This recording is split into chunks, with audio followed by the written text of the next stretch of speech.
you. Yeah.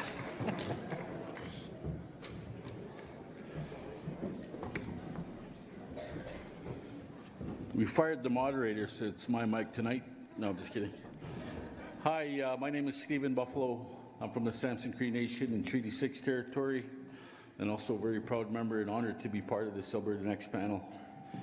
Tonight, we acknowledge that we're in the Treaty 8 territory, a traditional meeting ground and traveling route for many Indigenous people, including the Cree, Dene, and the Métis, whose histories, culture, and traditions continue.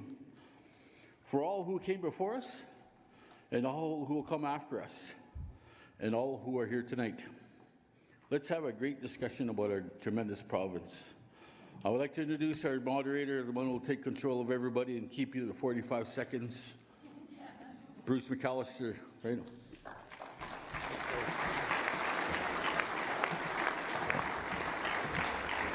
Hello, Grand Prairie. How's everybody tonight? I got to tell you, we were pumped up to come out tonight and to hear all of you clapping and your applause. That's really great, because sometimes we're dodging eggs and tomatoes, and you never know what's coming. So it seems like a friendly environment. My name is Bruce McAllister. Happy to be your moderator tonight as we talk about Alberta, our future, and maybe come up with some ideas on things that we might do better. And we're sure looking forward to hearing from you all tonight. The Premier is here with us tonight.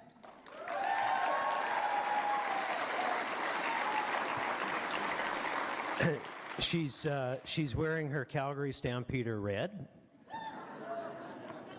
or flames if you prefer. The truth is, there are more Oiler fans on this panel than Flames, but we do have an amazing panel that we've assembled, folks, and they're Albertans just like you who care deeply about the province, and we reached out to them from various backgrounds and professions and asked them if they would give us some of their time to travel around, meet Albertans, give a perspective, and mostly hear the perspective of Albertans. So they've done that. We're grateful. I'm going to introduce you to them all in a moment. Promise you'll hear from them at least once tonight, some maybe a couple of times. But that's coming up, and a few housekeeping rules. I always go over these, and I know they're not for the great majority, but I do have to mention, when you come to the microphone a little bit later, when we talk about some things, please be respectful and mind your language and all of those things. We ask you to limit yourselves to once to the mic so that everybody gets a chance to speak. And that said, if you've got a burning desire to speak to a couple of the topics, just so long as everyone in front of you speaks that hasn't, we'd be okay with that. But we do want to keep the questions on topic as well. So if you have a question about, healthcare, education, and all those things, they're all very important topics.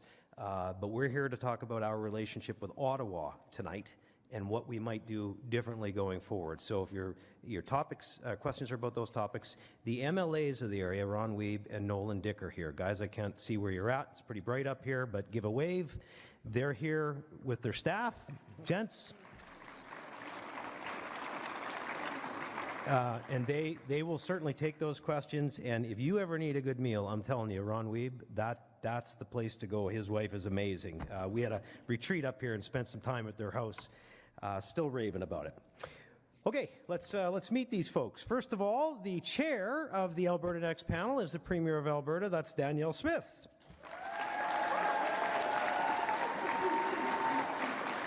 Elected in May of 23 is MLA from Leduc Beaumont, Brandon Luncy. The president of Questerre Energy is Michael Binion.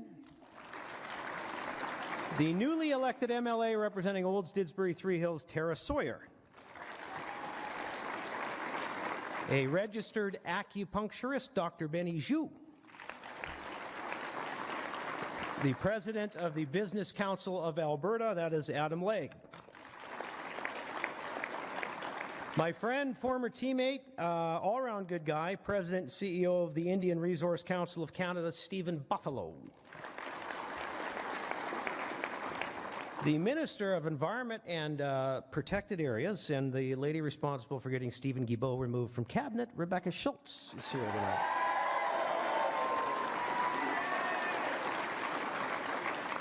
The former Alberta Court of Appeal Justice from 2009 until 2023. His Honor, Your Worship, Bruce MacDonald, is with us. We have a family and emergency room doctor from Olds, Dr. Aiken Okaswati. And a rural advocate, certainly a strong advocate for rural Alberta, a grain farmer, but also an MLA Glenn Van Dyken. And the chair of the Premier's Council on Multiculturalism, who tells a great story about immigration and how things are today and how they were back when, Sumita Aman is here tonight. A few of our panelists are away. That's okay. We'll just have more time to hear from you tonight here in Grand Prairie. But let's kick things off the way we should. Let's invite the Premier up to say good evening and get us going. Premier?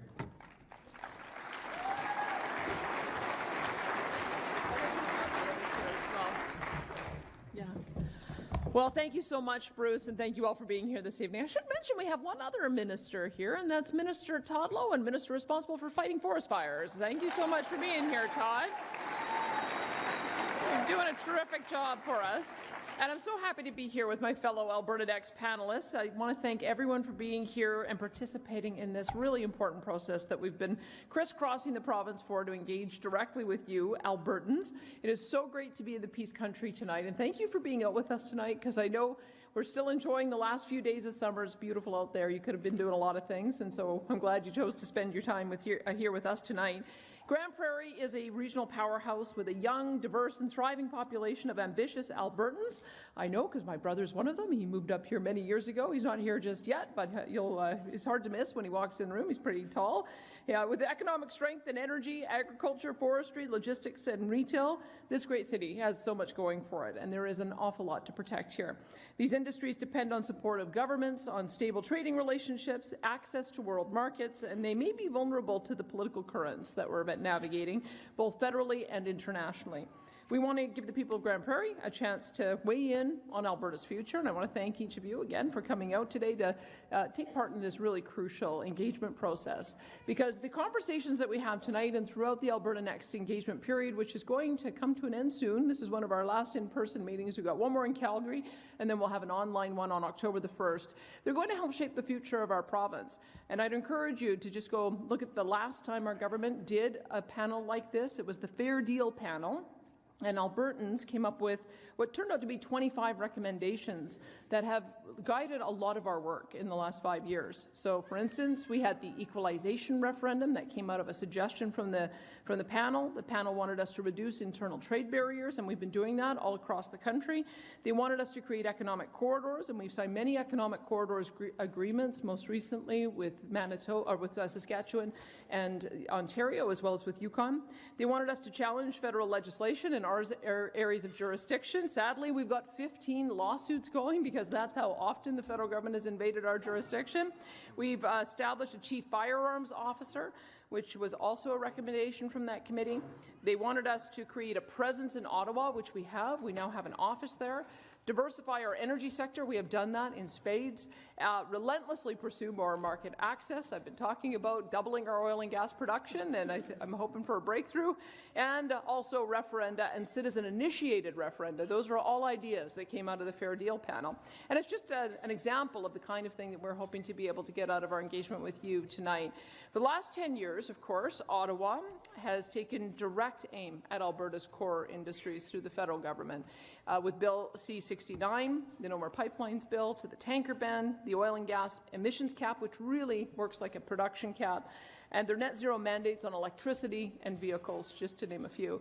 In just the last 10 years alone, the result has been more than $500 billion in global investment capital has disappeared. It was destined for our resource sector, but instead it went elsewhere.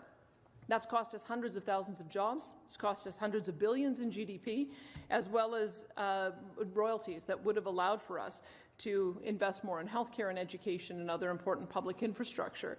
If Canada is to be a strong and unified country, it has to include a strong and sovereign Alberta within a united Canada, able to pursue our economic potential and well-being without being held back by our own federal government in our own country.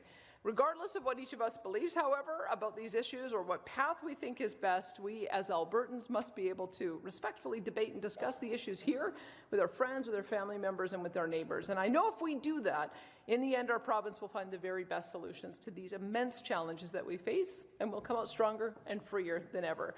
Because I will always put my faith in Albertans to find the right path. I trust you, and I look forward to hearing from you tonight, and as we complete this engagement process in the rest of the province in the next few days. So thanks for being out here, and I'll turn it back over to Bruce.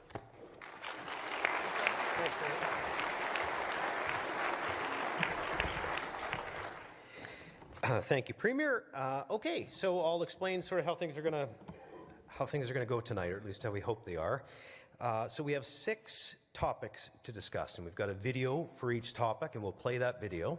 And when it's playing, if you'd like to speak to it, come on up to one of the 2 microphones situated here in the room, and we'll let you say your comments when the video is done.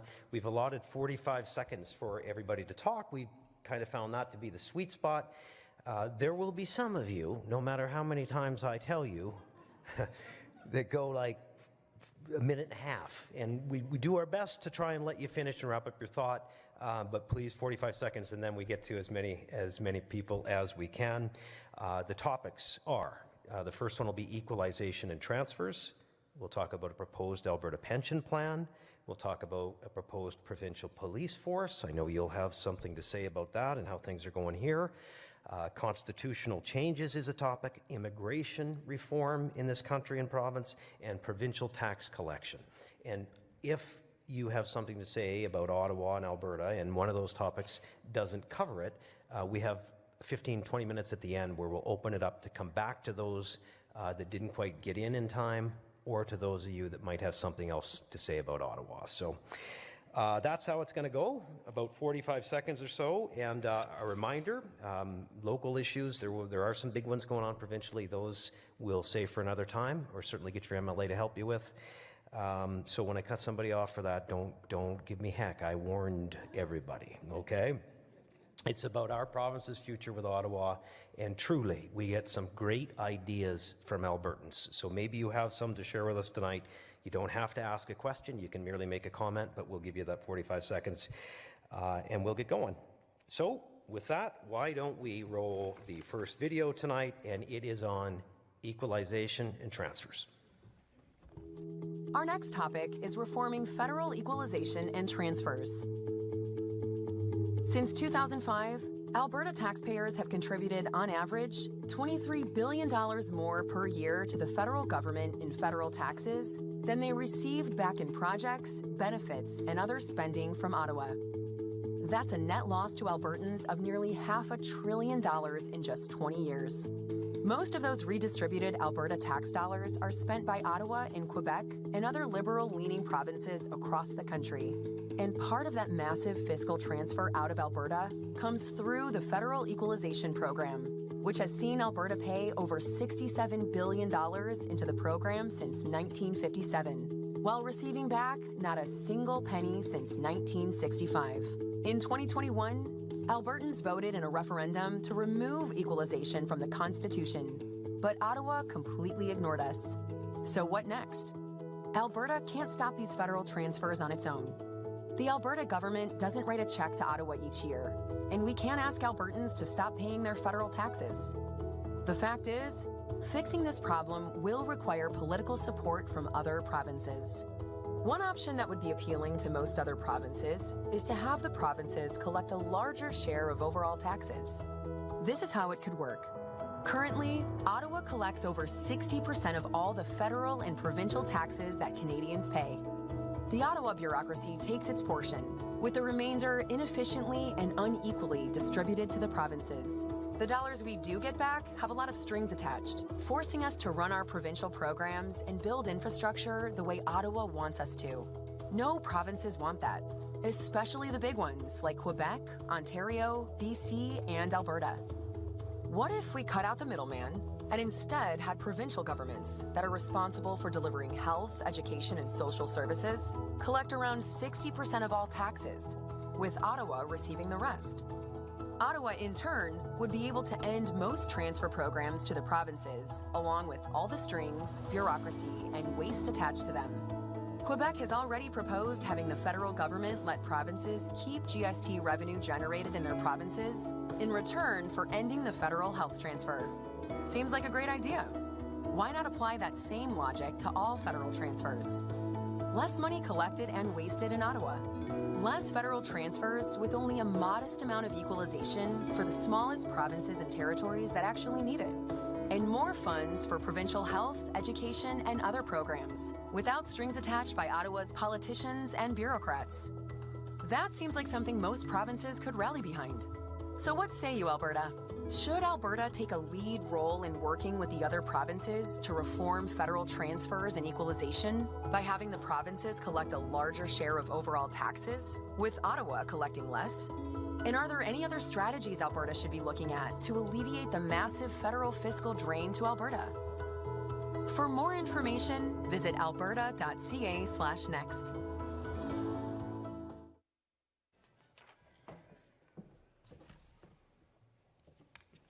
I don't see anybody at the microphone. Oh, yes, we do. Okay. Good. Sir, you're the brave one, or ma'am, you're the brave one. You can kick us off tonight, right here. I would like to ask the panel a question that I looked at and answered myself today, because I feel like if you look at this from a negative point of view, there is no good answer. Alberta workers pay roughly $3 billion more per year in CPP premiums than Alberta seniors get back in benefits. Which of the following best captures what you think about this? This is unfair to Alberta workers and seniors and needs to change, A. Or B, although Albertans may be subsidizing the pensions of seniors outside of Alberta, I have no issue with doing so. If I were to answer that negatively, there's no good answer. Can you? So, is that a question about the pension plan? It is the question from your panel Yep. on the pension plan. Right. So we've got a whole subject on the pension plan coming up. Can anybody try and move that into equalization transfers? I think she's. I think that you've identified exactly why it is a difficult decision and why we end up with people on very different sides of it. Because there are some people who do look at that and say, why are we continuing to overpay into Canada Pension Plan? Premiums that then go to Ottawa into a fund that they don't even consult us on how it's invested, and there's no control, and there's none of that comes back to us in equal measure. So that is a legitimate argument, but there's others who also say that because they've got friends or family or loved ones who live in another jurisdiction, that they're okay with that. So yeah, you've identified exactly the issue that is being debated, and people have to come to their own conclusions on that. Excellent. Thanks for the question. Equalization and transfers over here. Sorry, over here. Nobody over there. I'm telling you, you guys, you can't believe how bright it is up here. Right over here. Thank you. Thank you. Way over here. Okay, since Alberta wants to take a major role in collecting taxes, how about we do it this way? Why don't the municipalities get the major amount of taxes? And then when we get funded what the municipalities all need, we'll pass some money on to the Alberta government, and then the Alberta government can pass it on to the federal government. What happens to the municipalities? You take all the money away from the municipalities. We get nothing. We get cutbacks all the time. Well, I think there is a question about the percentages on taxes. It's an interest. First of all, I would say this, that the areas of provincial responsibility are very expensive. Healthcare, education, universities, social services, supports for vulnerable, seniors, infrastructure, and on and on. So that's part of the reason why the provinces should get the lion's share of the tax revenue. Municipalities, I think, get about 5 cents out of every dollar, but that's because their level of responsibilities are much less than the other two orders of government. What we're trying to figure out here is what the split should be between the provincial government and the federal government, because the federal government takes 60% of the taxes, but they only are responsible for 30% of the cost that we all bear, whether it's for OAS and defense, courts, international trade. So what they do is they overtax, and then rather than give us back an equal share, even on a per capita basis, They use the excess to fund programs in Eastern and Central Canada. So that's, I think, part of what we're proposing is how do we align the areas of responsibilities with the tax revenues. I suppose we could have that same argument or that same conversation at the municipal level, but the municipalities do exactly what we want Ottawa to do. Municipalities collect all of the education portion of the property tax, and then they remit to us. That's what we're saying, is maybe we should remit all of the taxes and then just remit to Ottawa the share that we owe them, which would only be 30% rather than the 60% they're taking now. Excellent. Michael, I'll save you for a minute. Let's go over to the mic. Thank you. It's unfortunate Trevor Toombs not here. I did some reading of some of his work for the Calgary Policy School, and he was very clear that one of the ways that Alberta could reduce the amount that goes out of this province in terms of equalization would simply be to have a tax structure that's more similar to other provinces. We have a tax structure, and I think there's actually a chart in your own budget that says it's well over $10 billion. It's something in the neighborhood of $19 billion. That we're lower than the next lowest. Why don't we simply alter our tax structure so we can get doctors here in Grand Prairie, so we can have students funded at a higher level than the lowest in Canada? Let's just change it ourselves and not worry about Ottawa.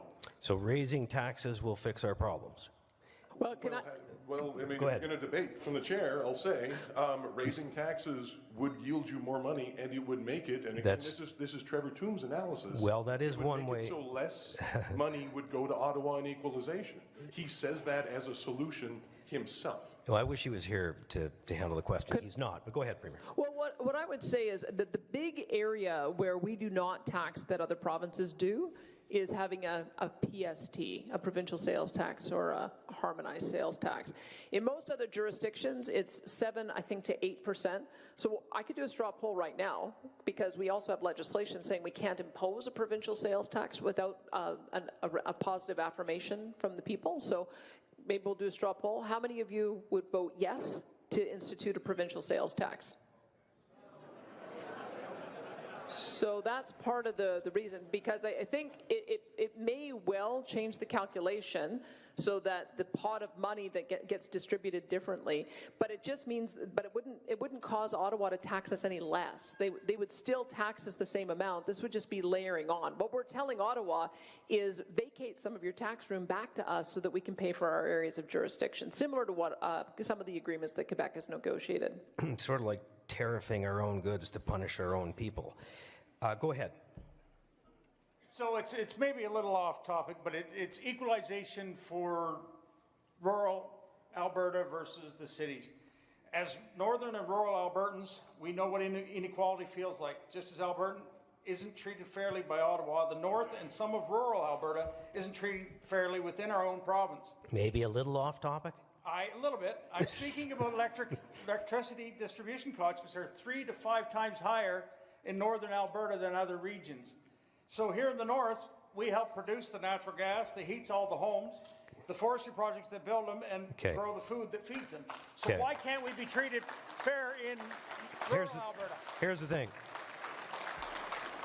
Premier, I know you want to speak to this, but if I don't do this now, this will continue with a bunch of people. We won't get to the discussion that we want to have, which is with Ottawa. So go ahead and address that question, because it's... I'll be very quick. Yeah. I can tell you that Ron Wiebe and Nolan Dick raise this frequently. Yes. And we have been working on a number of different solutions on that. You're quite right about the distribution charges and the inequity there, and we are hoping to have a solution in the fall, because we're hearing that we're losing businesses, and it's difficult to attract people here with that differential. It's quite a bit higher than elsewhere. So thank you for raising it. And I know you're absolutely right that by having this conversation about fairness between regions at the national level, it doesn't surprise me that it came up here as well. So thanks for raising it. Okay. And Nolan is here, so follow up by all means. Nolan and Ron can follow up with you. They're great advocates. Is this a good time, Michael, to ask you about inequities? And you're talking about Quebec. Maybe give some perspective on what you've seen through your work. Right. Well, this is because I have a gas discovery in Quebec that they won't let me produce, so I've spent a lot of time understanding what's going on there. To channel Trevor Tombe for a second, and this applies to Quebec as well, because the one thing he does say every panel is that just a 2-cent increase in the price of electricity in Quebec would change equalization for Quebec by $4 billion, and Quebec would still have the cheapest electricity in Canada. So that gets to the formulas. I think Trevor Tombe's papers, and I'm busy writing an op-ed together with him right now on the Alberta pension, but I think what he's actually said is that if we had higher taxes in Alberta, it would maybe help us with things like a bigger heritage trust fund, because the way equalization works is it's based on your capacity to tax, not the actual taxes you choose to do. But an exception is resources like Hydro-Quebec. And can I go on, Bruce? Oh, yeah, it looks like I can. Yes, you can. But the other thing, the point that I make being in Quebec is 15 years trying to produce, one of the largest gas discoveries in Canada, which, by the way, would be worth billions of GDP to Canada, or to Alberta, because of the services that would be needed there, is that we had a former premier of Quebec, but the premier at the time, Pauline Marois, say that why should Quebec develop its resources or develop its oil and gas before we separate, because we just would end up reducing our equalization and giving it back to the country. So that tells you that there's a problem with the formula. Thank you, Michael. Okay, let's go over to this mic. Go ahead. Hi. I love Alberta, but I am worried about the direction we're going. My son was taught by bus drivers for an entire week. I'm facing an 8-month MRI wait, and instead I'll take myself to Edmonton and pay for it. I'm not off topic, I promise. My family pays over 6 figures in taxes, and it feels like we're just throwing money into this crumbling system, and we still just have to take care of ourselves when we're paying into the system. So would ending these equalization payments help us to thrive here and actually get care here, or what's the plan? Do we have to leave? That's where we're at. Sure hope not. Premier, this question has come up in a different way in different panels. I actually want to give you an opportunity to answer it as you have previously. I can answer it a couple of different ways. When I first came in, the premiers were already trying to convince the federal government to go back to the 50-50 cost sharing that they had on healthcare. That's where it began, because that's what was the deal under the Canada Health Act, is that's cost share it. And now the federal share gets smaller and smaller and smaller. So we were asking them to come up to $38 billion per year more. They ended up coming up to $38 billion over 10 years. So it gives you some idea of what we're facing, that the cost pressures on our social programs are immense, and our level of revenues are not enough to be able to keep up with it. So that being said, how do you solve it? One of them is to try to realign our taxing powers with our authorities so that we do have the dollars to keep up with that growth. The other is to develop our resources. If we had built the Northern Gateway, the Energy East pipeline, and the Keystone XL pipeline, that would have been 2.5 million barrels more per day that we were producing. The math on that at today's prices is about $55 billion a year in GDP. Governments get about 40% of that revenue. Feds and us split it 50-50, so $10 billion more per year in revenue would go a long way to help with healthcare and public infrastructure and education. Now, I can tell you all of the provinces are stretched. Just look at Quebec. Even with its massive equalization transfers, they're still running an $11 billion deficit this year, as is British Columbia. They just announced an $11 billion deficit, and we're on track to $6.5 billion. That's a demonstration that the responsibilities we have are just completely mismatched with the revenue capacity we have. So yes, if we could build more, get more revenue, or have this transfer of dollars, we'd be able to invest more in the things that people care about. Stay, though, please. We need more people like you. Over here. To the Premier's point about deficit, the reality is Quebec is patting themselves on the back for an $8 billion surplus. At the same time, we have an $8 billion deficit announced. I'm sure somebody can shoot me down in terms of royalties on oil and gas versus taxes. I just see royalties as being another tax system. Our oil and gas was basically deemed a Canadian resource. Hydro-Quebec water, that's not a Canadian resource. BC trees aren't a Canadian resource. How about maple syrup? If you want a pipeline to the east, tell the federal government to pick up their bitumen at the Alberta-Saskatchewan border, and they can sell it at whatever price they want. Help me understand, if we have to pay them in money, some kind of financial transfer, or can we pay them in bitumen?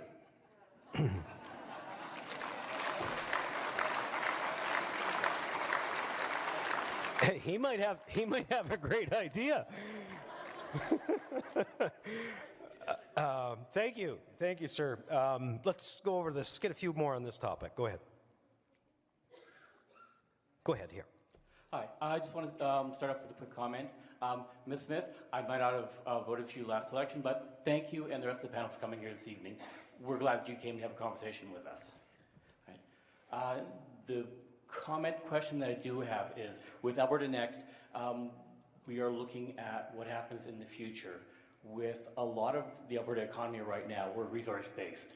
We can't control the demand and the price outside of our province for oil and gas. We can't even control the demand and price for coal.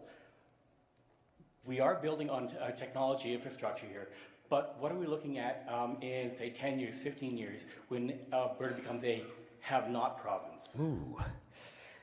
Well, I hope that doesn't happen, but do you want to speak to the question before the last sentence? Well, Grant might want to talk about this, about the future of oil and gas. I think he might have a thing or two to say. Is Grant here today? He's not. Oh, but he would. Maybe Adam would have a thing or two to say You know, that's about a good, the future. we have the president of the Business Council of Alberta. Adam, I bet your members speak of this all the time. Yeah, thank you, Bruce, and for the question, everybody, for coming out tonight. You know, I think there's a lot of projections that say, you know, we've hit peak oil or not, but I think I saw a term today quite interesting. Instead of an energy transition, it's an energy addition.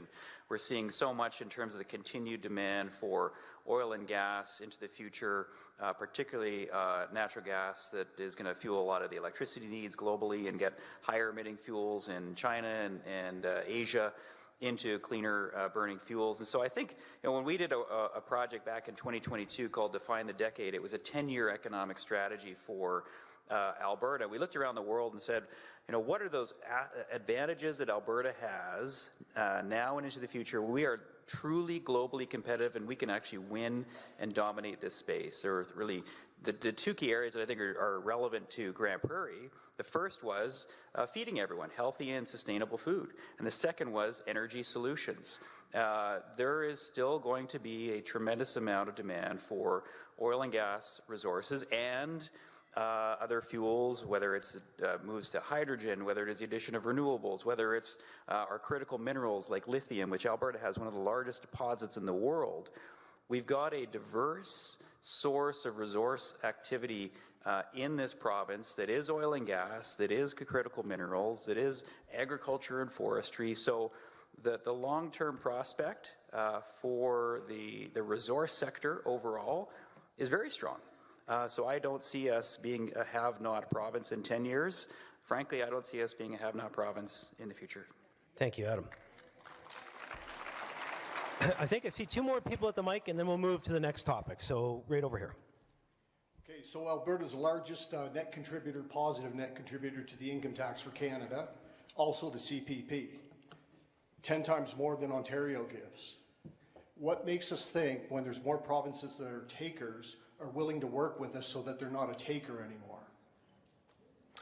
Are we going to get any cooperation federally is the question, Premier. I can tell you that when I know that when the equalization referendum passed with 62% of people saying that we should end equalization, I think everybody had hoped that that would initiate a similar process across the country, and then we'd use the amending formula, 7 out of 10 provinces, 50% of the population. If they passed it, we'd go to the House of Commons and we might be able to do something about it. It didn't turn out that way. I still think it was worth the effort, because what happened is that Newfoundland and Labrador started asking the same questions we are. So Newfoundland and Labrador has become a net payer into Confederation, even though they are one of the smallest populations, 500,000, and the most indebted province. I think they've got $30,000 in debt per capita. And they're asking the question, Why are we, a tiny province, transferring dollars, essentially being a net contributor, while Ontario and Quebec are net recipients? That never was meant to happen. So they launched a legal challenge saying, we believe we should get equal transfers to the big provinces. British Columbia joined, Saskatchewan joined. So now we've got 4 provinces that are payers saying this current situation is unfair, and we're just going to continue with that momentum. So I think that there are more voices than ours, and that's why these kind of processes are important. We can start a conversation that might ultimately end up changing the formula and changing the direction on it. We expect a lot of Facebook posts out of Grand Prairie tonight to the rest of Canada. Over here for the last one on this issue. Hi, thank you for taking my question. Just expanding on should Alberta take a leading role, expanding on that, how do we bridge this gap in our country? It seems like we are living in 2 realities, you know, online and in person. It's East versus West, it's Liberal versus Conservative, Ontario versus Alberta. You know, talking to people in other provinces, you see it in comment sections. Many people just can't believe that Albertans have honest, good faith reasons to be disgruntled in this country, so much so that they're contemplating leaving, they're contemplating separating, they're contemplating moving away. So how do we get out that message? How do we bridge that gap across our country and kind of shed this image that people have of Alberta? I was hoping you could tell us. It's the million-dollar question. It's what we're trying to get to by speaking to so many of you. But Premier, you're sure taking a lead role. Wouldn't you say this Premier's taken a great role in talking to the rest of the nation about what we're doing? Are you going to continue traveling around speaking Alberta story? I worry that I'm not monopolizing the panel. I know that Michael would have lots to say about this because he's been involved in a lot of advocacy efforts across the country. So I think he's been able to identify areas where we have more agreement than disagreement. And that's what I would say is that the online discussion and the discussion taking place in the media is very, very different than I think how regular Canadians look at it. We did some polling asking, do you want to build more pipelines to get oil and gas to market? And over 70% of the public said yes. Even in Quebec, 58% of people said yes. So sometimes the loudest voices don't represent the general view of regular folks. And I think that that's part of it. And that's why I'm very encouraged, is that the debate has now changed. All of the premiers, it doesn't matter what political stripe they are, all of the premiers have projects that they want to put forward that are resource development, that are job creating and wealth creating, and we're now finally at a point where we're seeing some of those get approved. So that's why I have a lot of encouragement that we're going to get there, because my sense of it from Albertans, and because we've seen this before, the last time independent sentiment rose to a fever pitch was in the 1980s when there was a national energy program. That was when even a separatist got elected into the legislature in Old Didsbury Three Hills. But as soon as Brian Mulroney came in and ended the national energy program, that sentiment dissipated, and we went on to have a lot of success over the intervening decade that happened after that. So I think Albertans just want to be able to create wealth. I think they don't mind sharing it so much as long as they can create it in the first place. But when they hear the federal government and other provinces say, we don't want you to develop your resources, but keep sending the money, that's what's caused the aggravation over the past 10 years. And I think we can correct that if we just build a few things. Thank you, Premier. So just before I get to the polling question, I just want to make a point. Some people wonder how we're so how we disagree from coast to coast. Sometimes the mainstream media, frankly. In the last week, I've read 2 things from the same network, one saying that ice cream is a reason for climate change or a contributing factor, and another that fossil fuels harm your health from cradle to grave. And I think about all the people fossil fuels are helping around the world, and they were both tweeted out from a major news network. So that's part of the problem. Here's the question. Should Alberta take a lead role in working with the other provinces to reform federal transfers and equalization? Who says yes? Who says no besides the one fella? The A's have it. Okay, the next topic for discussion, here's the video on a proposed Alberta pension plan. Our next topic is creating an Alberta pension plan with the same or better benefits than the Canada pension plan. With a younger and more productive workforce, Alberta workers contribute about $3 billion more each year to the Canada pension plan than Alberta seniors receive in benefits. Alberta has the constitutional right to exit the CPP. And if we did, federal legislation says that Alberta would be entitled to a sizable share of the CPP assets that we could use to start our own provincial pension plan, so long as we guarantee comparable pension benefits for seniors. Quebec made the decision to start its own pension plan decades ago, and they have an agreement with Ottawa so that all retirees receive their full pension benefits, whether they worked in Quebec, retired there, or some mix of both. Alberta could negotiate a similar arrangement with Ottawa if we created our own pension plan. There are more factors to consider as well. Currently, virtually all investment decisions and management of the CPP is conducted by folks working in Ottawa and Toronto rather than Alberta. While the CPP's mandate is to maximize pension returns, in recent years, the CPP annual reports have shown an increasing focus on emissions reductions and DEI concerns, which do not always result in the highest rate of returns for the pension plan. CPP management has also become bloated and expensive. 20 years ago, the CPP had only 150 employees, with operating costs of $118 million. Today, it has ballooned to more than 2,100 employees with operating costs of about $6 billion. If Alberta opted to commence its own pension plan, the fund would be managed out of Alberta by Albertans, and investments could be focused exclusively on maximizing returns rather than adjusting for carbon dioxide and DEI-related objectives. With that all said, the CPP has consistently generated healthy returns and is a stable and critical source of income for seniors in Alberta and Canada. So, what are the benefits of Alberta choosing to withdraw from the CPP to create its own pension plan? 1. A big upfront payout. Alberta would get back a significant lump sum by exiting the CPP. The chief actuary in Ottawa has indicated our share would be at least $140 billion. That's plenty to start and build a strong Alberta pension plan from day one. 2. Better benefits for seniors, lower premiums for Alberta workers. Thanks to our younger, more productive population, an Alberta pension plan could result in Alberta workers paying lower pension premiums on their paychecks, or seniors enjoying higher pension benefits, or a mix of both. 3. Local control and boosting our economy. An Alberta pension plan would be managed right here at home, creating more jobs and growing Alberta's financial sector. We would also be insulated from the economic and demographic decline in Canada. Our investment decisions could also be steered clear of ideological decision-making and instead remain focused on the long-term rate of return for Alberta pensioners. But there are some risks to consider. 1. Uncertain payout. The CPP exit rules aren't clear in the federal legislation, and Ottawa is notoriously anti-Alberta with its decisions. So the size of the lump sum Alberta is offered could be lower than it should be. This could result in a lengthy court battle with the federal government, and it could lower our ability to increase benefit payments for seniors or lower premiums for workers. 2. Long-term risk. As with any pension plan, if the plan is mismanaged or Alberta's economy and demographics fall behind Canada, premiums would have to rise in the future in order to guarantee our seniors the same benefits they enjoy today under the CPP. Regardless, as with Quebec, Alberta's government would still be able to guarantee that an Alberta pension plan provide the same or better benefits to Alberta seniors as they now enjoy under the CPP. 3.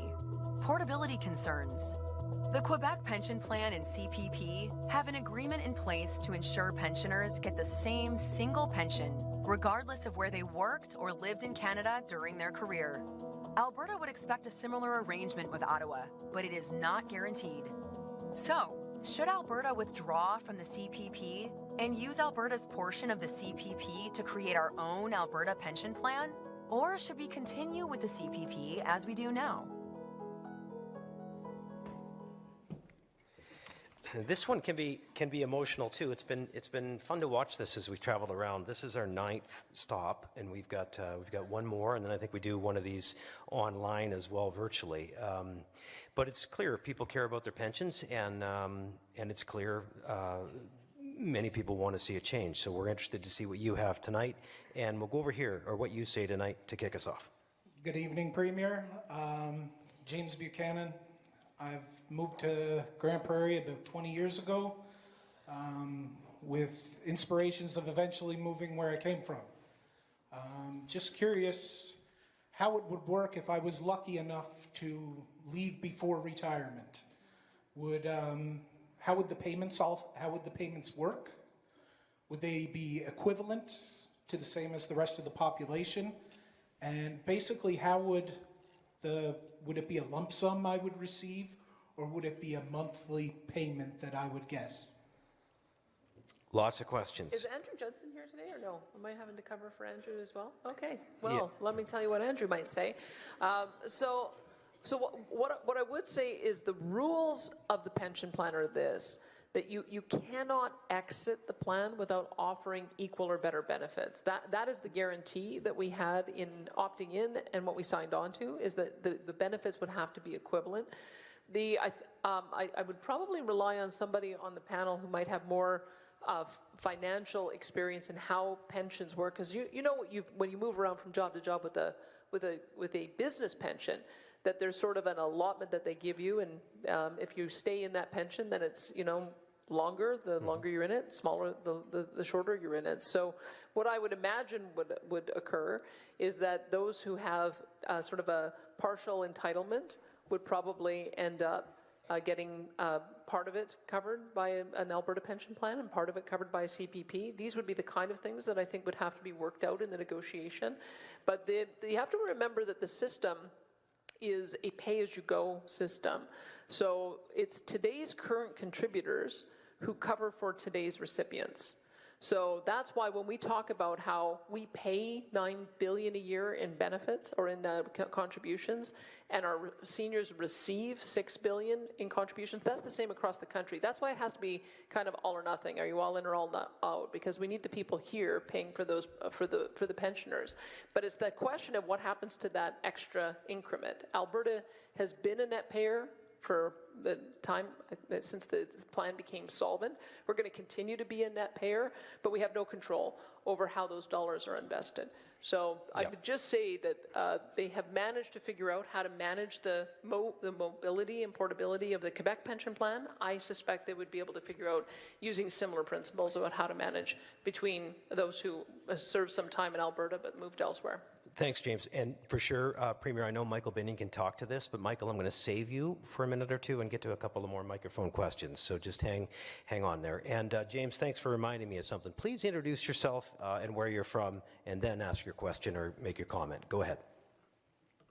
Hello, my name is Casey.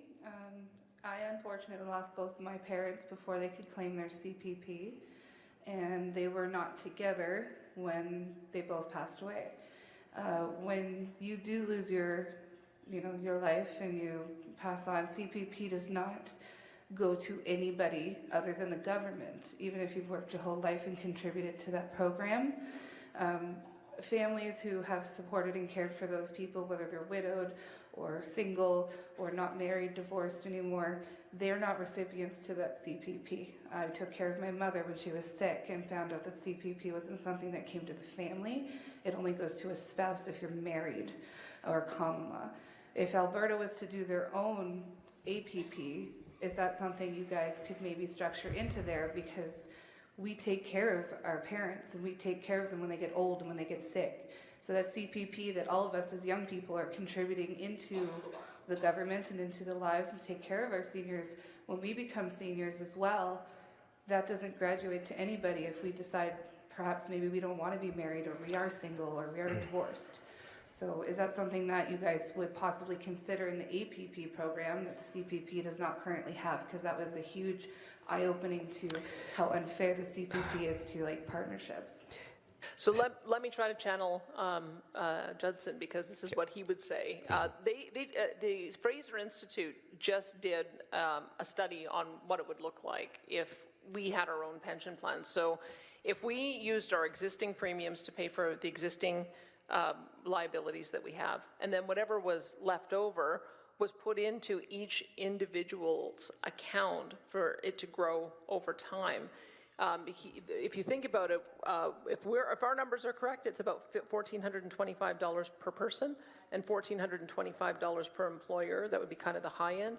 If that instead got invested in an account in your name and then compounded over time, I think he calculates it would be something like $300,000 or $400,000 additional dollars. And then it would be something that when you pass on, if you haven't used it, you'd be able to bequeath it to somebody. That would be the alternative way that we could manage the fund, but we'd have to have control over the resources to be able to do that. A lot of people at the microphones on this one, so Michael, hold tough. Let's go over here. Yeah, just go ahead and introduce yourself. And I'm Ken from Athabasca. Hey, Ken. So, dealing with Ottawa, we're not going to get a fair deal. What are we kidding here? So you're talking about $140 billion coming from Ottawa if they so choose to give us that. If we're an independent nation, we'd have our big brother to the south to come in and basically keep Ottawa at bay and make sure we have a fair deal. We're not going to get a fair deal as Alberta as a province. Okay. Thanks, Ken. Look, you're not alone. We've heard that from people as we travel around. Go ahead. Yeah. My name is Margaret. I was born and raised here in Grand Prairie. I don't want you touching my CPP. That is a pension plan that my employer invested for me. No political party can touch that as of right now. If you bring that back to Alberta, what is stopping Alberta government from controlling that money and investing it however they see fit? Thank you, Margaret. She likes it where it's at. Michael, I'll go to you now. I might just say that we currently have a group called INCO. Stephen Harper is the chair of it, and we have our former head of the public service who's now managing that fund on our behalf. And they manage, I think, about $195 billion in assets. Most of it is the pension assets for public sector workers. And so we do have an independent body with expertise to be able to manage that. If the additional fund would very likely be managed by INCO. Okay, Michael, go ahead. This is something that people feel so emotional about, and it's really easy to understand if you feel that there's some money sitting for you in the Canada Pension Plan that's been saved for you, your money, the employer's money, and it's sitting there for you, and somehow you're going to come to Alberta and now you're trusting somebody else with that money. But it really misunderstands the difference between most pension plans, your RRSP, your company pension plan, which is regulated and by law must be fully funded. The Canada Pension Plan is not that. There's no money sitting there for you.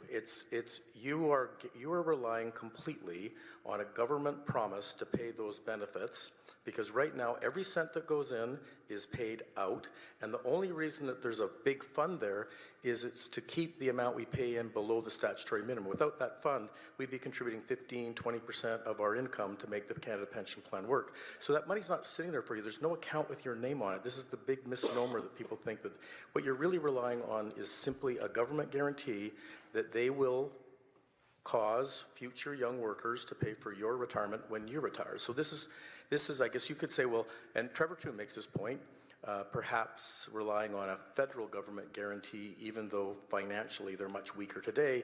Who knows, maybe in the future they'll be stronger and we'll wish that we'd relied on their guarantee. But for me, when I see the demographics of a very young Alberta and this fiscal transfer from young people to old people, which means a young province transfers to older provinces, I don't see any time in decades, if not longer, that we'll be in a position that Alberta will be able to better guarantee your pension with more younger workers with less older retired people. Thanks, Michael. I'd like to get to a couple more from each, if I could. Right over here. Hi, I'm Clifford there, and I've lived in the Grand Prairie area all my life. I definitely do, guys, want you to take their pension. The federal government is not trustworthy anymore. And I don't think I'm paying a whole bunch of money out there for them to throw it around to wherever they want to get their votes or whatever. I trust you guys there that you guys are going to do right for us there, and I hope you guys do get it. Thank you. Thanks, Clifford. I promise we'll do a straw poll on this one too as soon as this discussion's over. This mic. My name's Jody, and I was born and raised in Grand Prairie. What is preventing the Alberta government from starting a pension plan in addition to the CPP? Like, leave my money there that I've contributed already, no negotiations necessary, mandate employers to give employees the option to pay into the APP or the CPP. We get that question. Premier? Well, I wish we could do that because I think that would solve a lot of problems. But the problem is, as Michael has explained, there isn't money sitting in the fund with your name on it based on your past contributions. When you retire, it's the people who are paying the premiums on that day that will be paying for the benefits that you get. And so that's why it's all or nothing, is if you need to have the current people who are paying into the plan paying for the current people who are drawing from the plan, you have to be either all in or all out. And so that's the reason Alberta's in a unique position is because every year we have more people paying into the plan than paying out. And so there is additional dollars that come out that can be reinvested. And so the question is, do we allow Ottawa to keep on taking that extra, investing it with their priorities, or do we keep that here, fund our pensioners with the current contributions and use the increment to be able to invest it for the future in the way that we described earlier? Because if you have that increment and you are putting everybody's name on it and it can grow over time, then there will be the kind of plan working the way you think that the CPP works right now but doesn't. So that would be one of the questions that we have and part of why we're having this consultation. See a lot of people in the line. We're not going to get through everybody, and I'm going to have to ask some of you to come back up again at the end. But let's try at least a couple of more before we go back to the panel, starting on this side. Good afternoon. My name is Sylvia, and I think Mr. Michael may have answered my question already. With registered retirement savings plans, they're registered in your own name. With programs like registered disability savings plans and registered education savings plans, that grants and bonds come from the government in matching contributions, would that be secure as well? And I'm just asking this question because my son has a disability tax credit. He's eligible for a registered disability savings plan for his retirement and medical needs. When speaking with somebody from Quebec on a holiday in Jasper, they said they were uneligible for those kind of benefits because they weren't in the same agreement with the federal government. No, that's a tough one. Michael? I suspect those two plans, because they're registered, so those would be something that would be done through the Canada Revenue Agency. And part of the reason why Quebec may not have those plans is because they also collect their own personal income taxes. And they do that so that they can have their own programs. And it sounds like choose not to have some of the programs that the federal government has. But those would be quite a different discussion from the CPP, because those are two different instruments. And because they're registered, it is a pot of money in the name of the person who's the beneficiary to that. Okay, I want to take one more at least over here. I don't have a question as much as I have a comment. My son's 7, 23 years, I'll be 65. I don't feel like I will get my CPP, and I do fully support an Alberta pension plan. Not only just because I know I'm not going to get it. When my birth mother passed away, the little bit of CPP she should have got, in my statement after her account closed out, said they overpaid her in CPP and climate incentive and kept what money was there. So I didn't even get anything. So that's just my thoughts on having the Alberta pension plan. Thank you, and sorry to hear that. It's why we're having this discussion, though. So here's the question. I think I know where this is going. And for those of you that didn't get to the microphone, I apologize. We went a little long on the first one, so I'm going to make up a little bit of time. But you can come back at the end. Here's the question. Should Alberta create a pension plan with the same or better benefits than the Canadian pension plan? Should we do that? Who says nay? Excellent. Okay, we're off and rolling. Let's go to the next video, and this one will mean a lot to you here, and we're going to look forward to some great commentary. It is on the possibility of a provincial police force. Our next topic is the potential creation of an Alberta police service to take over community policing from the RCMP. Today, roughly 80% of Albertans are served by local municipal police services, such as the Calgary, Edmonton, and Lethbridge City Police Services. However, Albertans living in most rural communities and a few mid-sized cities like Red Deer, Fort McMurray, and Airdrie are policed by the RCMP under Alberta's policing contract with Ottawa. And as is the case with most federal agreements, Alberta is getting shortchanged. To be clear, RCMP police officers and staff aren't the problem. They do all they can to protect us with the resources they have. The problem is Ottawa. Because the federal government is failing to provide the number of promised officers and resources to Alberta communities under the policing contract, response times are slow, staffing is stretched thin, and officers are often moved across the country at a moment's notice, resulting in little connection to the Alberta communities they serve. Furthermore, because of French language requirements, English-speaking Alberta officers do not qualify for senior RCMP positions. And ultimately, the RCMP's policing priorities are chosen by the federal government in Ottawa, rather than the provincial government in Alberta. Even the federal government itself has recently stated the RCMP should transition away from contract policing when current agreements expire in 2032. Ontario and Quebec have had provincial services for over 100 years. Why not Alberta? So, what are the benefits of Alberta withdrawing from the federal policing contract and creating our own provincial police service to provide community policing? 1, more local, more accountable. An Alberta police service would be run by and for Albertans, accountable to our province and not to the federal government in Ottawa. Police officers and support staff could build long-term careers in the Alberta communities they know and love. And any current RCMP officers and support staff working in Alberta would be invited to join a new Alberta police service.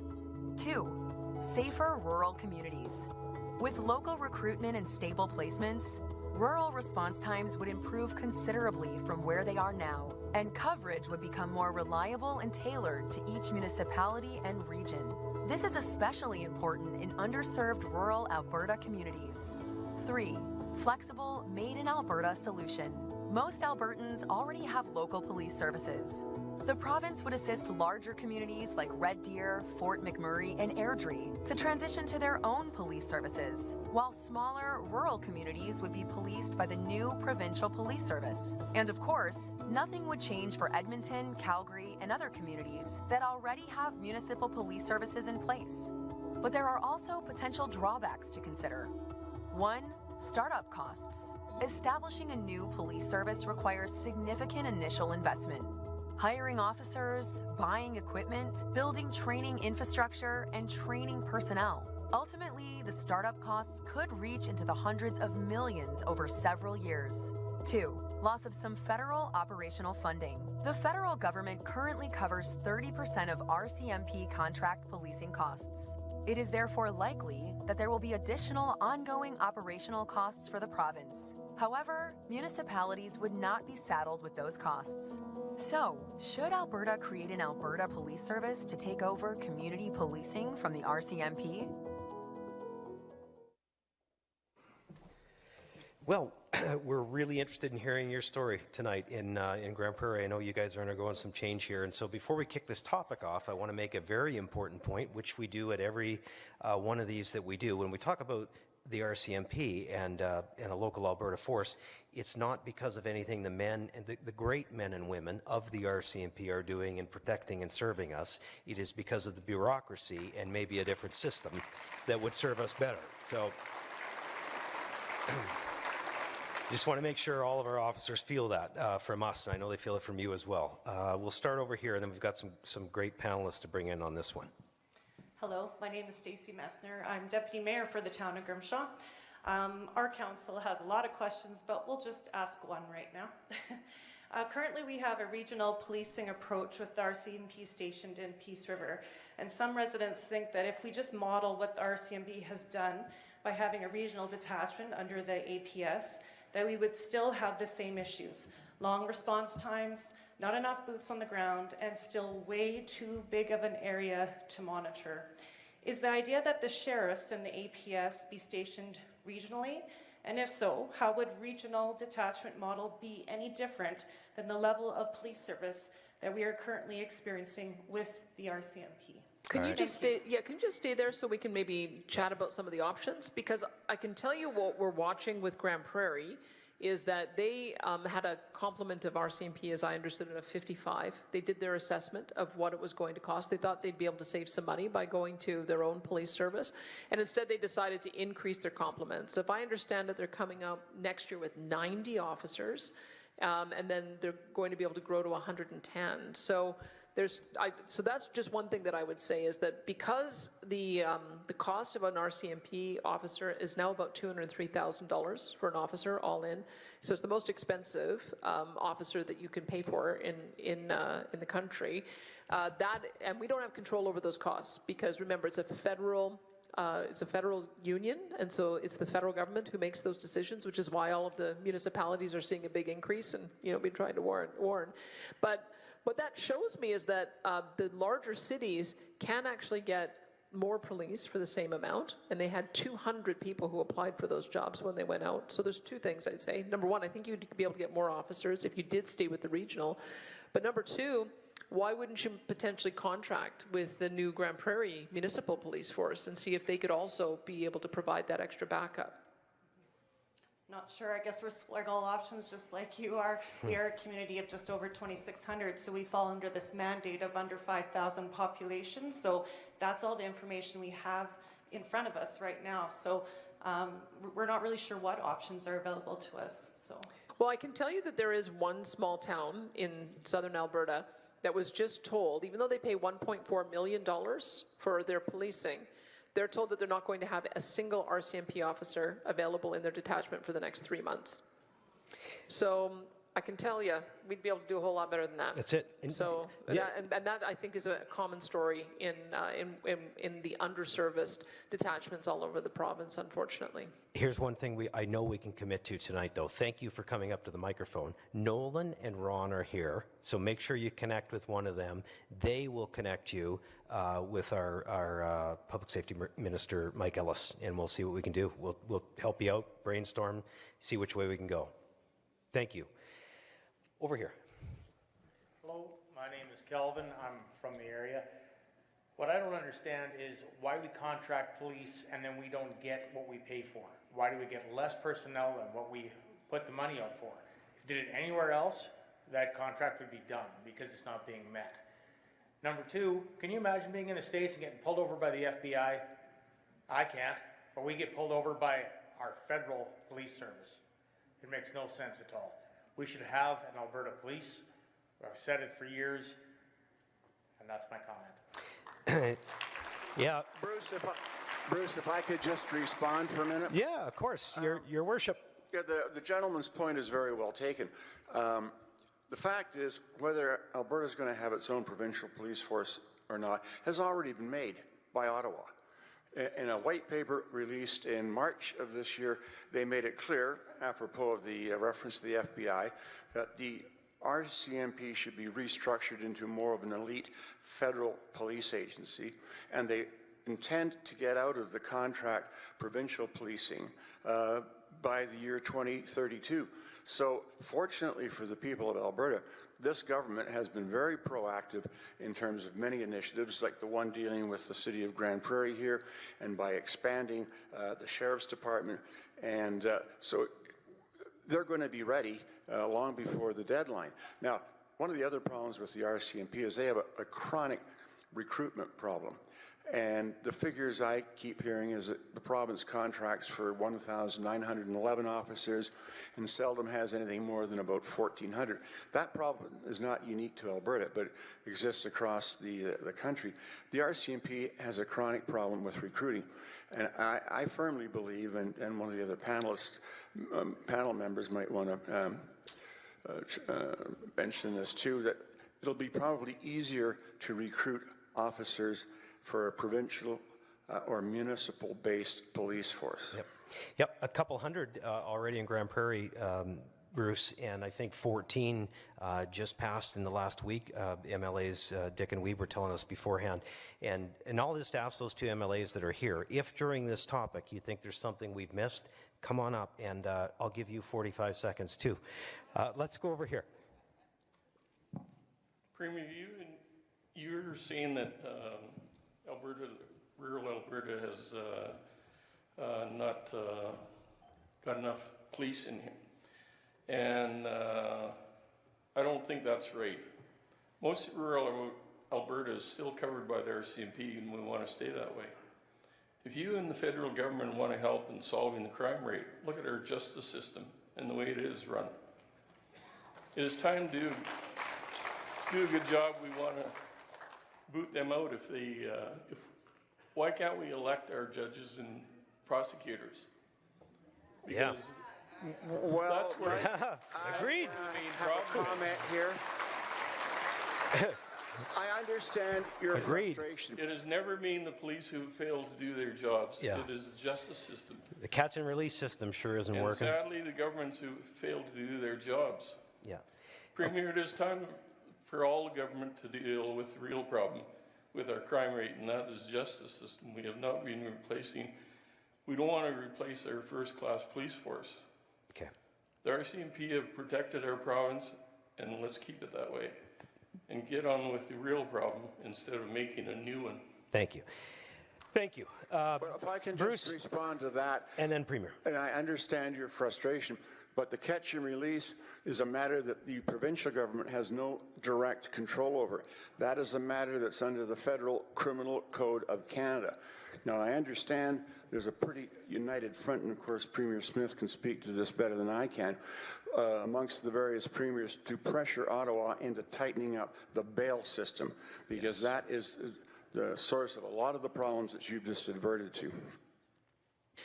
Thank you for that. I just want to make sure that we know the numbers that we're dealing with, because I guess I would challenge whether 1,400 is the appropriate complement for the vast distances that we have in rural Alberta. So when you consider that Grand Prairie alone is going to have 110 officers, when you consider that Calgary has about 2,000, Edmonton has about 2,000, and then our complement of RCMP should be 911, and it's only 1,400. I would put it to you. And then we also have other police services. We've got Medicine Hat with its supports, Lethbridge, Camrose, Lacombe, Tabor, and then Indigenous forces as well. So I'm skeptical that 1,400 is enough to be able to give the coverage that we need in rural Alberta, and we can see it with the response times. I mean, perhaps you've had a good experience, but maybe some of the rural folks on the panel might want to talk about the stolen equipment. They might want to talk about having to set up their own community watches so that they can report on guys who are coming in and stealing. Like we shouldn't have to see that. So what's happening is there's a lot of band-aids that are happening because we don't have the coverage. We've even had to do the band-aid. We've had to hire more sheriffs to put hands on deck in Calgary and Edmonton to deal with the encampment issue. We had to create we have a scan team. They're shutting down drug houses. Those are sheriffs. We had to create a fugitive apprehension team to be able to get the bad guys who are out on warrants. We've caught thousands of bad guys. Those are our sheriffs. And we had to create a border control as well. We had to hire 50 officers so that we could do more border control. And so if the RCMP were focused on those high-value policing functions, we wouldn't have to backfill. So maybe it makes more sense for them to focus on those cross-border crimes, organized crime, gang-related crimes, fentanyl, human trafficking, and then we should backfill in the areas where we need local community policing. That's what we're advocating, or that's what we're getting your feedback on. Moving towards, okay, so we do have a couple panelists I want to get to, but there's still a bunch in the line, so we've got a longer line here. We'll go over here. Hi, Rick. I live in Grand Prairie, lived in high level before. Policing has been a big problem. Ottawa decides which RCMP go where. I am not convinced they always pick from the top of the gene pool for some of these rural communities. Especially like Grand Prairie and Red Deer seem to be, Ottawa doesn't really like them very much. I don't, there's some wonderful police out here, don't get me wrong. Also, they send a lot of rookies here who come out here and then spend most of their time in school upgrading. They are counted as the numbers of being RCMP for here, but they are not here. The first couple of years, they are absent so much, but our numbers still say we have them.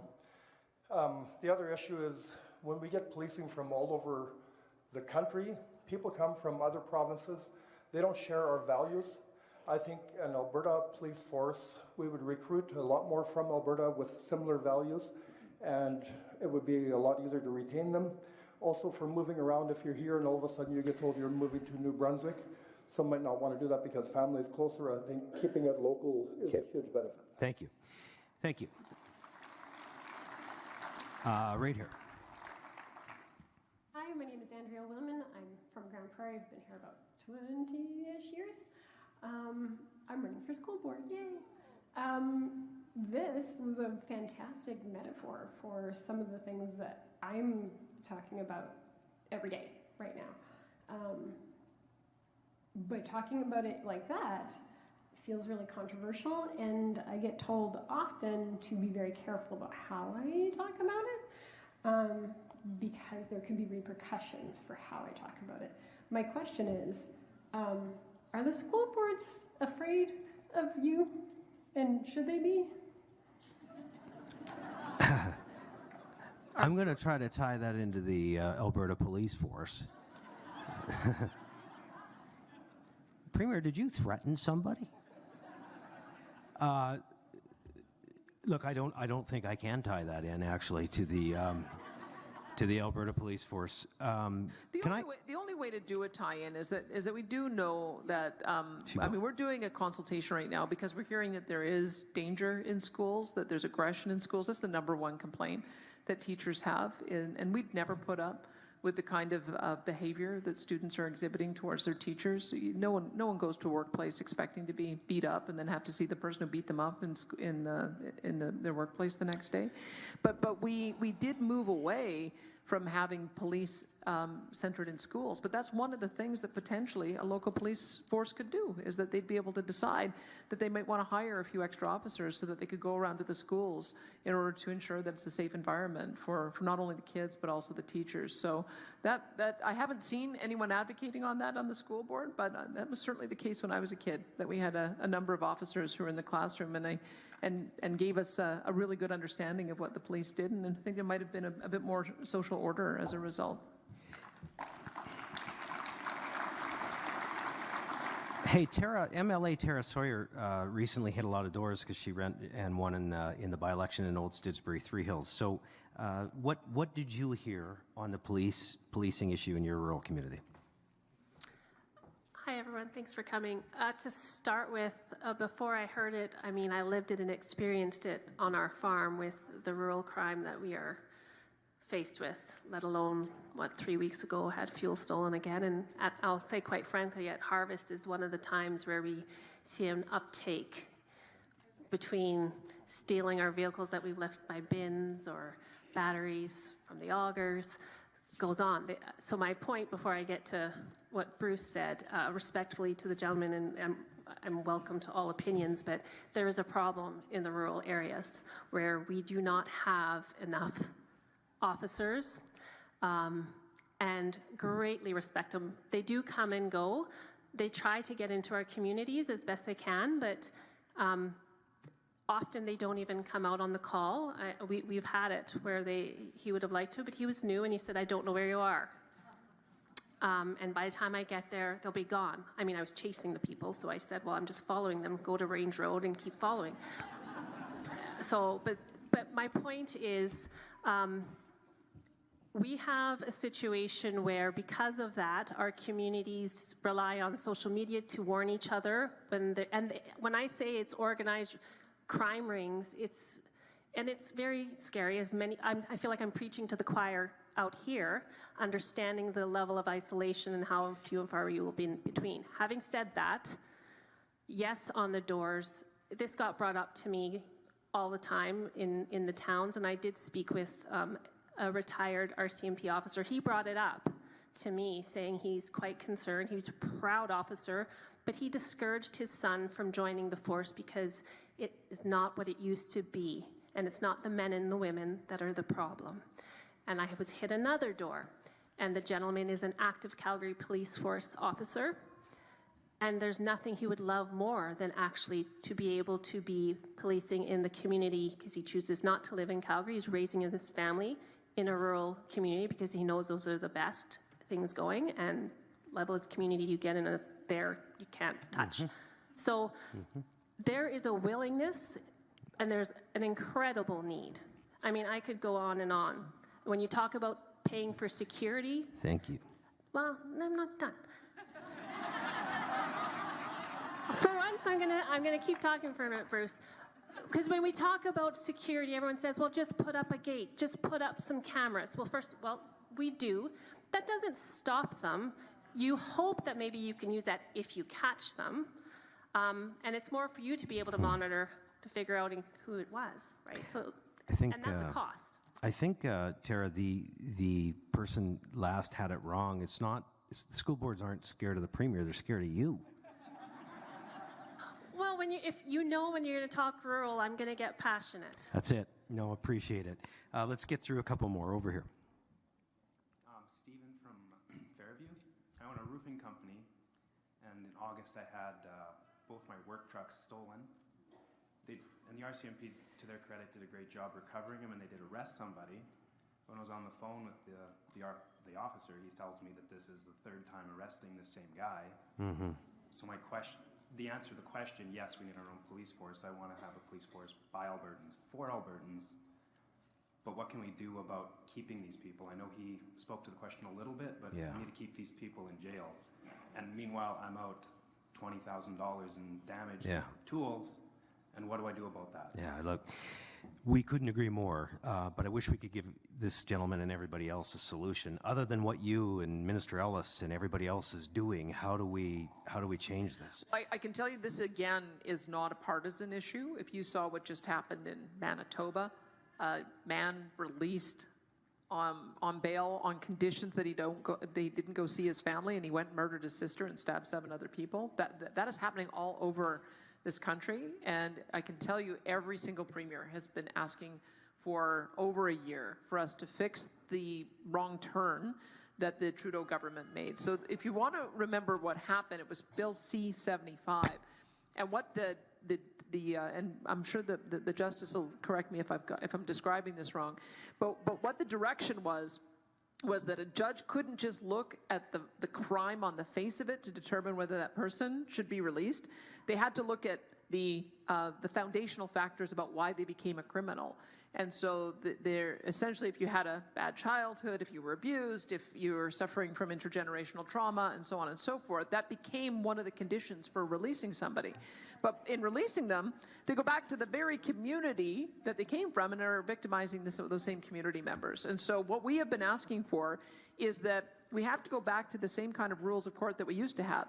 If they are violent, if they are dangerous, if they are repeat criminals, or some combination of all of those, you have to be able to keep them behind bars so that they don't go out and continue to reoffend. We've seen the stats that show, it's actually, it's true. It's a small number of criminals who, as you described, are just going out and reoffending. And it's so demoralizing to our police force that before they finish the paperwork booking a guy, that he's back out on the streets again. And so that's also going to lead to better policing if they have some confidence that going through the effort of apprehending them is going to pay off, that they're going to see justice. I don't know if Judge McDonald has more to say on that. Not really. You've pretty much nailed it. It Awesome. really has to be a fundamental reform of the bail provisions. Yes. Awesome. Do you know what? We've got 2 more. We're going to go to them. But for what it's worth, what drives me crazy, and I think a lot of Albertans crazy, is there are actual people in political parties that believe in defunding the police, which seems like complete madness. We'll get to these 2 over here. Carrie, I'm from the Beaver Lodge Heights area, and I want to talk, I guess, about the judicial system, because we are being failed by that judicial system. I've worked with special needs, disabilities, FAS, all of that kind of stuff, as an advocate for them and taking them through court. I was working with a 15-year-old young man. He was up on 33 charges, theft, all of that stuff. But he was also up on 25 charges of breach of probation. So the judge heard all of his stuff, listened to his lawyer, and the judge put him out on probation again. And I'm advocating for the kid, because this is not doing that child any good either. Yeah. I said to the judge, what part of 25 breach of probations makes you think that probation is working for him? Yep. This kid already has trouble. Gotcha. Right? Gotcha. Yep. For sure. Yep. Thanks for sharing. It's exactly what we're hearing around the province. Thanks for sharing. We need to reform it federally somehow. Okay. So if that one child is up for 25 breaches of probation is put back on probation, the RCMP have done all their work. I like our RCMP. They've done all the stuff they need to do. Maybe 25 breach of probations is too much for some RCMP members, and maybe that's why we're having trouble with recruitment. Okay. There's one more in this line. Let's have one more comment. So I totally support, I'm Tanya. Hi, I'm so Hi, glad Tanya. you're here. I totally support the APP with two caveats. So part of the problem with RCMP recruitment numbers is the fact that they are so regimented and so thorough in the background checks, right? So you have to have so many personal references for 20 years. You have to have all this information. So when I have 6-year-olds and I say this is a police, he's a superhero, I honestly believe it. So if we're talking about filling all these positions, is this a quantity over quality? How are we going to find those people that share that moral compass in a society to fill those where we're kind of shrinking away from those old-timey morals? So my concern is, who's filling these positions? How do we make sure that they're here if we have to beg them to come and offer bonuses? Yeah, the good news is I think we had a couple of hundred people apply for training here in Grand Prairie. Nolan and Ron were telling me beforehand. And if I may, we see the same level of enthusiasm in the Lethbridge Police Service as well. I've got to talk to the recruiting classes. There is just, when you talk, there are a couple of problems with the structure of the RCMP, and one of them is they deploy almost more like military, so that when you get recruited, you have to go where they send you. And that's why I think a lot of people here were saying that they see a lot of rookies, and then once you put a few years in, then you can go to where you really want to go. Let me put that in quotation marks. And that's part of the frustration I think people are having, is that to really get somebody who understands the community, who knows where the rural roads are, they've got to be part of the community. But I wouldn't, I mean, what we're finding with sheriffs, because now that we're elevating our sheriffs to police, we're going to have about 1,200. Half are going to be police officers and half are going to be peace officers with a pathway to become police. What we're hearing is that there are people from all the forces that want to come work for us. RCMP, Edmonton Police Service, Calgary Police Service, and others. And so there's a number of people who are all well-trained, who have spent a lot of time in policing, who might just want a different environment and be able to work in a local policing. So I feel pretty confident from what I've seen of local recruitment that we'll be able to have some success in attracting good people. Before I ask the polling question, Stephen, I'd like to ask you, Mr. Buffalo, what happens on First Nations? This much debate and so many choices? Thanks, Bruce, and thanks for everyone and their input and questions tonight. I just want to share that, some of the First Nations in Southern Alberta, the biggest reserve in Canada, the Blood Tribe, they have their own police service. The Tsuut'ina Nation is right beside the city of Calgary. They also have their own service as well, and the Siksika Nation. So the initiative is there, and obviously it's about community safety, response times. We hear all of that, and we just want to make sure that our communities are also meeting the criteria to keep everyone safe, despite some of the legal challenges of the criminal code. So proof is out there, it can work, but it's really up to the nation and the human resources and the initiative to get it done. So I'm just glad to say that. Here's the question. Should Alberta create an Alberta Police Service to take over community policing from the RCMP? Who says yay? And who says nay? The yeas have it. The next video to discuss is on constitutional changes. Our next topic is Alberta taking a lead role in working with other provinces to pressure the federal government to amend the Canadian Constitution to empower and better protect provincial rights. The Canadian Constitution, including its Charter of Rights of Freedoms and sections on the division of powers between the federal and provincial governments, is foundational to our democracy. The enforcement of the Constitution by governments and the courts ensures our rights and freedoms are protected, and that our provincial and federal governments generally function as they should. But no document is perfect. Some things that made sense 150 years ago may no longer make sense today. That is why the Constitution contains an amending formula that permits the Constitution to be altered should enough provinces and the federal government agree to it. Over the last decades, several outdated and unfair problems with the Constitution have been identified, but no tangible progress has been made to fix them, due primarily to a lack of federal and provincial leadership. Examples of proposed constitutional reforms include the following. 1. Amending the division of powers to indicate that core areas of provincial jurisdiction, including over natural resources and health, are immune from federal legislation, and to also ensure that in shared areas of jurisdiction, such as agriculture and immigration, provincial laws prevail over federal ones. 2. Imposing constitutional limits on the federal spending power in areas of provincial jurisdiction, including a provincial right to opt out of federal spending measures with proper compensation should they so choose. 3. Adhering strictly to representation by population in the House of Commons. Right now, those living in smaller provinces are greatly overrepresented when compared to those living in larger ones. 4. Either abolishing the Senate entirely or having it actually represent provincial interests as originally intended by mandating an elected Senate with the same amount of senators representing each province. 5. Allowing provinces to appoint their own King's Bench and Court of Appeal justices, rather than having those appointments made by the federal government. 6. Expanding the Supreme Court to allow for more justices from Western Canada and making prior service on a province's Court of Appeal a mandatory requirement of becoming a Supreme Court justice. 7. Eliminating the Ottawa residency requirement for judges on federal courts to ensure more Western Canadian representation. And 8. Mandating provincial approval of the appointment of a lieutenant governor to a province by the federal government.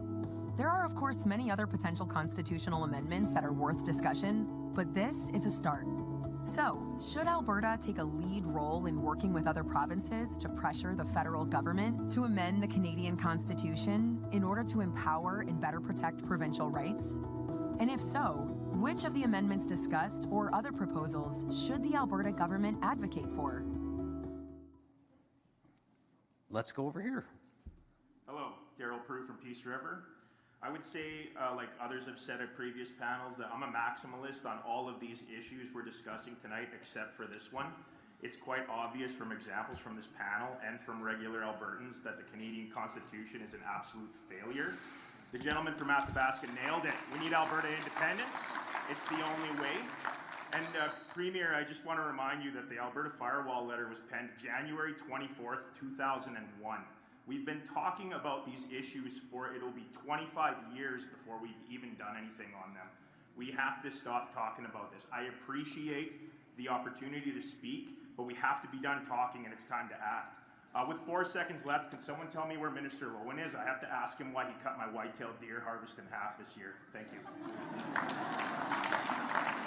All right, Minister Lowen, you got someone coming your way. He's hiding out at the back of the room there. You'll be able to go see him over there. He heard you were a bad shot. I don't know. Well, I first of all, I share your impatience because one of the Firewall authors was at our Airdrie meeting the other night, Andy Crooks, and I've been watching this debate go on as long as you have, and I know that it's been consulted on many times before. Part of what I would say is that in political circles, these ideas have been talked about a lot, but in the general public, maybe not so much. And that's what we're trying to do, is we're trying to say these are things that we're being asked to do through a political process, through political parties. Is there an appetite for us to pursue them? And if there is, we'll put them to a referendum and we'll make a decision one way or the other so that we can decide it. That's part of why we're trying to get a gauge on whether there is interest. When it comes to trying to address the Constitution, I guess the Constitution has changed over the years. Michael has a really good story about where we came from versus where we are now. But in recent years, Quebec managed to convince the House of Commons to recognize them as a distinct society. That was a constitutional change, a bilateral one, but it was one of the big ones that they tried to get passed in Meech Lake and Charlottetown. And then Nunavut, a brand new territory, got created and has just been given devolution. So it's now in control of its resources. So that's another constitutional change that has happened in recent memory. The big forums where everybody gets together and tries to do massive change, maybe that wasn't successful. because we tried it twice, and I think we're so gun-shy we haven't tried it again for 30 years. But maybe each of these ideas could be tried one at a time. It didn't work with equalization, but maybe we could get the other provinces to agree that the federal government shouldn't pass policy in our area of provincial jurisdiction without our agreement. I can tell you we have a lot of agreement around the Premier's table on that notion. Maybe we could agree on one of the unanimous ones to abolish the Senate, since we've tried so hard to reform it. Maybe it just needs to be abolished and we can perhaps start over. Maybe we could get unanimous consent on that. And so it's probably, I mean, if there isn't an appetite to have a whole-scale discussion and convention about how to change the Constitution, maybe we can identify a couple of these that are worth taking forward. But I know that there might be others who have things. There are, but I'm going to ask them to hold off a bit because we're way behind and I'm not getting enough people in. So let's start over here. Good evening, Madam Premier and honorable council members. Lieutenant Colonel David Redman produced a document called Canada 24, 6 National Interests. And the first one, he said, is unity, a group of people who share common ethics, beliefs, and values, national security, defend and protect our borders, good governance, integrity, and accountability, rights and freedoms, economic prosperity, so that citizens can recognize the growth, and personal societal well-being. Future generations have to feel that they are going to be better off than their previous generations. We have a federal Liberal government that has lost or misplaced or done something with tens of billions of dollars that are missing, over 80 ethics violations, and a Prime Minister with 103 conflicts of interest already. Sam Cooper reports on many accounts of fraud and laundering tied to the federal Liberals. My question is, before we get started negotiating with other criminal organizations as well, can the government of Alberta set ethics and accountability standards that the government of Alberta and other Canadian governments will be required to meet before we can carry on with constitutional negotiations? Did you... I can't believe you got that in 45 seconds. That was that was amazing. Premier, do you want to, or could I? Just that David Redman is he's an incredible thinker on a lot of these issues. I know that he was our emergency management agency lead in 2005, and has done some great work, and I count him as an advisor on a lot of issues. So I appreciate the comment that you've made. I don't know that I would be able to do what you have requested, that I'd be able to pass anything that would be binding on the federal Liberal caucus when it comes to ethics, but I can tell you that we do have a number of things that we've put on the table to try to get them to repeal some of the bad laws that have held our province back. We haven't made enough progress yet, but I'm still hoping that within the next month or month and a half that we will, and maybe you can judge the outcome at that time. But thanks for your input on that. Does anybody want to hear from Minister Schultz and what it's been like dealing with the federal Liberals? Well, you're up, Minister. I'll try to keep it brief. It's, I tell the Premier that it has been a great honor to be in this role, but it's also been a great challenge, especially sitting across the table from Minister Guilbeault. I look at where we are tonight, and I think if everybody raised their hands, if I asked if you are in our energy industry, ag industry, forestry industry, manufacturing, that would probably almost touch every single person in this room. And what we have seen from the federal government, and so many of you have raised it tonight, it's the frustrations that I've certainly felt over the last 2.5 years, but just compounded. We have a federal government, my favorite line that the Premier ever used was that they are acting lawlessly, which they are, completely disregarding the Constitution of Canada, which I think has opened us up to have this conversation with other provinces across the country. We have, of course, now we have a new Prime Minister. I would say it's the same old party, but a different face at the top, saying that we are going to be an energy superpower, that we are going to unleash our economic potential as a country. Yet we still have in place a tanker ban off the East Coast. We have Bill C-69, which the courts called unconstitutional. My former counterpart, Stephen Guilbeault, when I raised that with him, he said, "Oh, that's just an opinion." Just an opinion of the Supreme Court of Canada. You know, former Justice McDonald beside me, you know, that is such an affront to the institutions of our country. We have an emissions cap, which is a production cap, which is absolutely infringing on an area of provincial jurisdiction, that is the development of our resources, including energy. This would cost tens of thousands of jobs, not just here in Alberta, but across the country. And I think right now, what we do see, demand is rising for energy, for safe, affordable, reliable, responsibly produced energy. It has become an issue of national security for us across the country, and they want to cap that. No other company would put a cap on their resources like that. We have the net zero power grid. That would cost us $1.7 trillion. It would leave us, I can tell you, I was in Grand Prairie, not the last time I was here, 2 times ago, in January. My plane did not leave. The hospitality was lovely, but the weather was frosty, and we need natural gas to keep us warm in Canada. That doesn't make any sense. That puts us at a very real physical risk.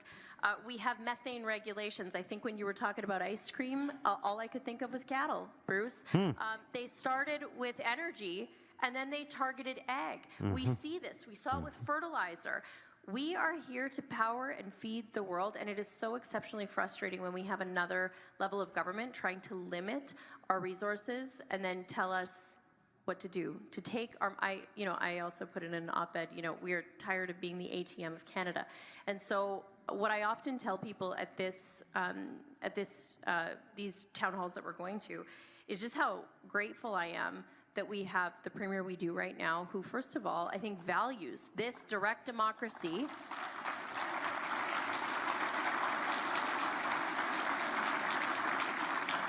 I don't think any other leader across the country or really around the world would put this much time and effort into hearing from the people that we have been elected to represent, and then take that and then fight for us by building a coalition across the country on things where we think we can get agree with and see some change. Because after 10 years, I can tell you, all of us as panelists have heard 10 years of this federal government.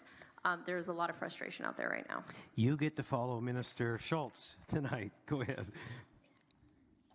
First of all, I'm Steve Reeves. I'm from Valley View. Steve. I'm a contractor in the oil field. I'm very pleased with Danielle Smith and the efforts that she's been making to try to negotiate better deals with our federal government. But my question is, the federal government likes the position they're in. They get elected by the people of the East. We really don't have a say in that. What kind of a hammer do you intend to use to get them to negotiate? Hey, Premier, can I turn this into a question for Michael Binion?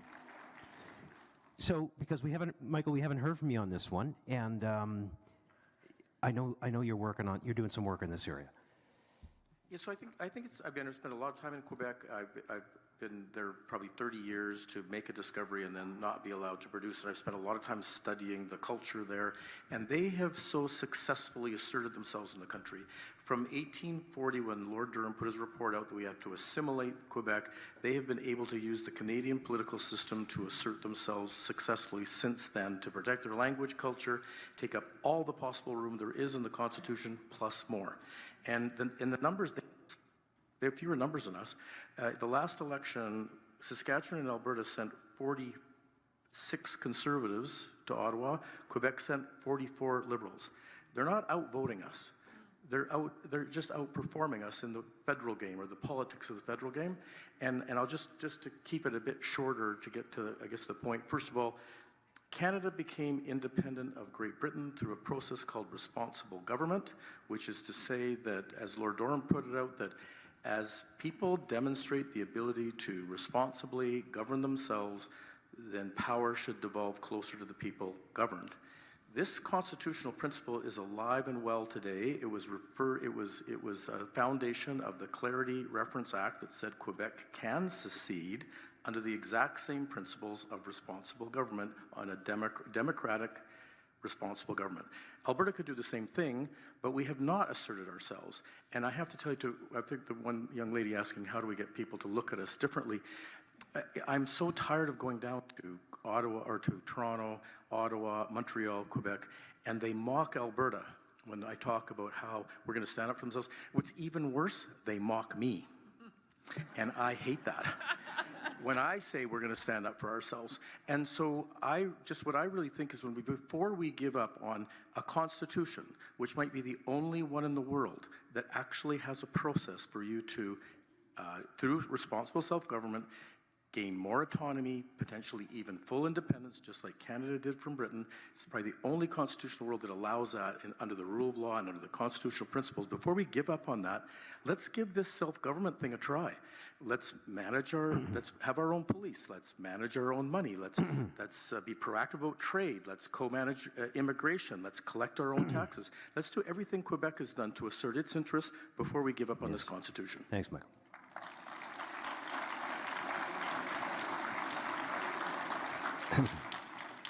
I just want to tell you I'm sorry. I'm trying my best. One more over here.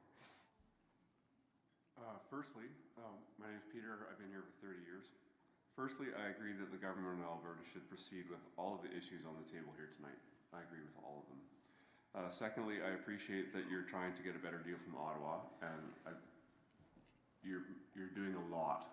That's great. But any rational person with a cursory view of history knows that Ottawa is not going to give us anything meaningful or lasting. They might give us an inch in regards to the 9 non-negotiables that you stated to Carney, but we are demanding a mile. You need to draw a very definitive line in the sand immediately as far as when is his last day to comply. Otherwise, you'll be seen as having bark and no bite, and you'll be done politically. And I really want you to stick around.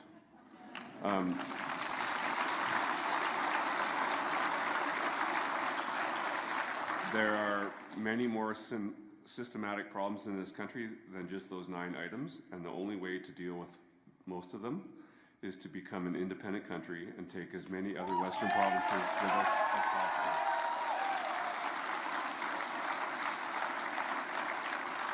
possible. The West wants out. You too just got in under that 45 just by the hair on your chinny chin chin. Premier, would you close this one for us?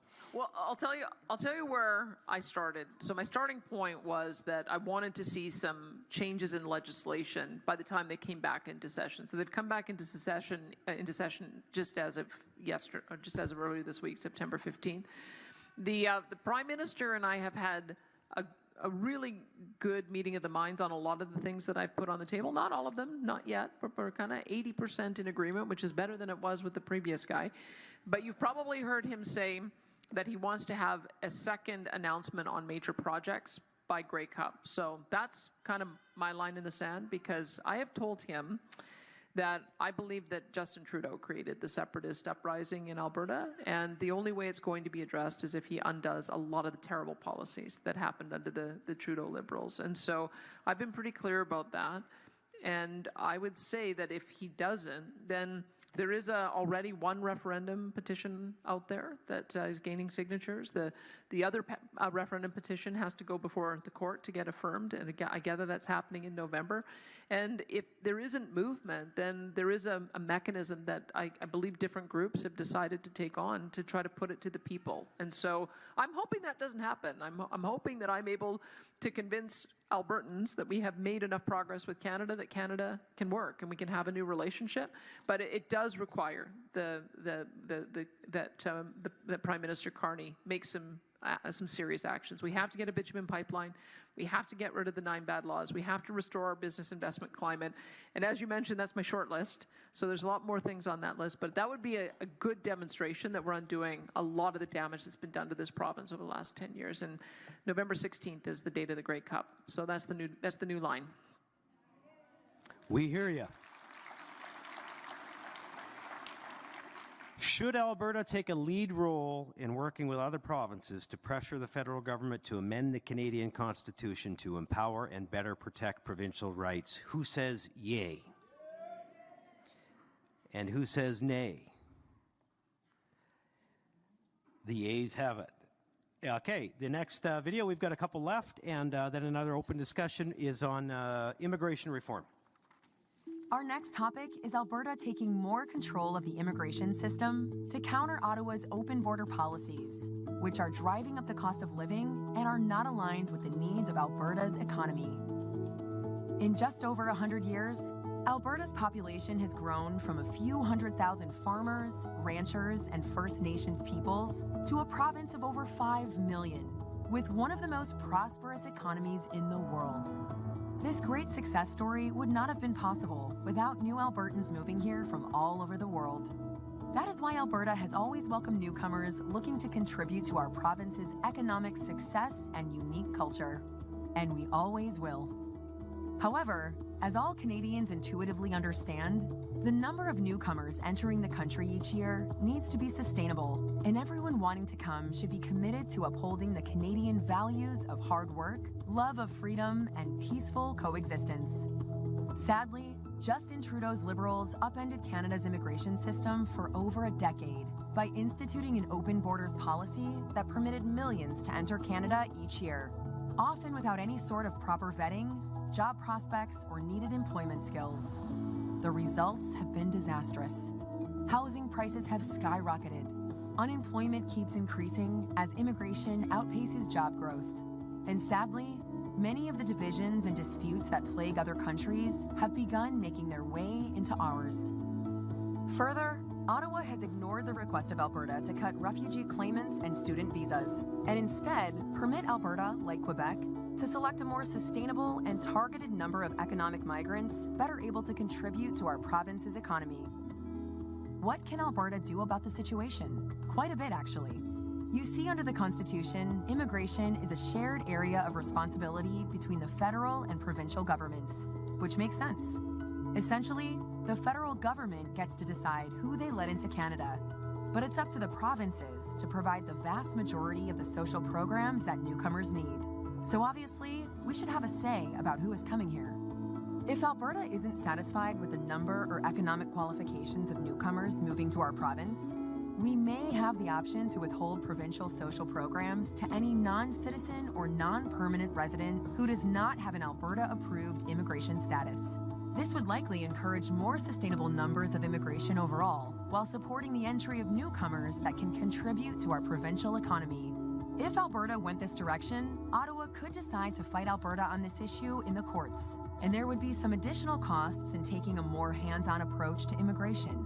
However, much, if not all of that cost, could be offset in corresponding savings to our social programs. So, should Alberta take more control of the immigration system in this way, or continue with the status quo? And how can our province convince Ottawa to act more responsibly with their immigration policies in the future? We have a few first-generation Canadians on the panel, and I'm going to ask one of them to kick us off. I'm going to ask Dr. Benny Zhu to tell us a little bit about his story, and just be frank, has it changed since you arrived? If so, how? Thanks, Bruce. Immigration system changed a lot since I came here 33 years ago. So I come from a traditional Chinese medicine family. So, we are very thankful to Canada. We found a place to call home, and we're still grateful today. So back then, acupuncture was almost unheard of. So, and today it's regulated health profession under the Health Professions Act. Back then it was more like the immigration system was more like a partnership of friendship. There's tons of government programs helping us to gain skills and confidence so we can contribute back to the community. So today we still have a lot of federal and provincial and even self-initiated community programs to help immigrants. However, the gap is huge. We got newcomers cannot find jobs for whatever reason. And we got employers cannot find employees for whatever reason. So there's huge disconnect between who's coming here and what we want, what we need. So I think immigration system is a big question mark created by the federal government over the last few years. So maybe we need a smarter system So, we can benefit newcomers, and the newcomers can be and the province can be benefited. Seems reasonable. Sir, you start us tonight on this one. Hi, my name is Lyndon Barr. I've lived in Grand Prairie for most of my life. I work in oil and gas, and I'm also an immigrant. I was born in Germany. My father, who was up until recently a U.S. citizen, I am an immigrant, child of an immigrant. Apologize for my nervousness here. I'm deeply troubled and appalled by the current provincial government's rhetoric around vilifying and scapegoating immigrants and the immigration process, especially considering the idea of stripping certain groups of foreign workers of basic social services. I work alongside immigrants, and they are overall hard workers and large contributors to their communities. So my question is, why are immigrants and immigration constantly in provincial crosshairs? I think it's because of the numbers, Lyndon, but I'll let the Premier speak to it. Things have changed greatly in the last 10 years. Premier, can you give us some context to why Canada has changed so much? Yeah, for sure. I mean, I don't think immigration was at all controversial prior to COVID. And part of it was that the policy was very different. And it didn't matter if it was a Conservative government or a Liberal government. So from the 10 years between 2009 and 2019, the average percentage of newcomers coming to Canada was about 0.6%. So about 300,000 people. Last year it was 1.8 million. And so that's part of the reason for the tension. When you bring in 5 to 6 times as many people as you normally bring in, you have a real problem in being able to absorb that population into the workforce, into our schools. You have trouble getting doctors, you have trouble getting rent, you have trouble getting affordable housing. Those are all the pressures that we're seeing, and it really just emerged after COVID. It may be that the government thought because people weren't coming here during those 2 years where no one was moving around, that they wanted to catch up. But the real problem is that they have increased all of the other programs and decreased the economic migrants. So they've increased international students, increased asylum seekers, increased family reunification, and they cut the number of permanent residents that we could nominate from 10,000 down to 4,800. So they've gone in the opposite direction. They also took an approach with temporary foreign workers, which I think kind of veered them off on the wrong path. Temporary foreign workers were always meant to either be for seasonal and agriculture workers or for higher skilled workers. It was never meant to fill jobs at McDonald's and greenhouses and A&W. And so as a result, we're now seeing a major youth unemployment crisis. And this is very different than we had ever seen before. Normally, when our economy is doing well, the youth unemployment goes down to about 10 or 11%. It's at 17%. And so every time we come to a forum like this, someone will come up and tell me about a kid or a grandkid who has applied for dozens of jobs and not even got a call back. So that's what we're trying to figure out, is what's the balance. And I'll tell you what I think the balance is for Alberta. I think 1% of the population, which would be high by historical standards, that'd be about 50,000 people coming in a year. And I think we should choose about 55% or more of those as economic migrants, the same way that Quebec chooses, and then have a smaller number of international students, family reunification, and asylum seekers. That I think our economy would be able to support. But instead, we've had 150,000 people coming here year after year for the past 3 years. And it's putting pressure on every social service. So we've got to find the right level. That's what it's about. It's not about no immigration. It's about finding the right level of immigration and making sure that we're giving the priority for those like you who have a job to come to and want to be a taxpayer first.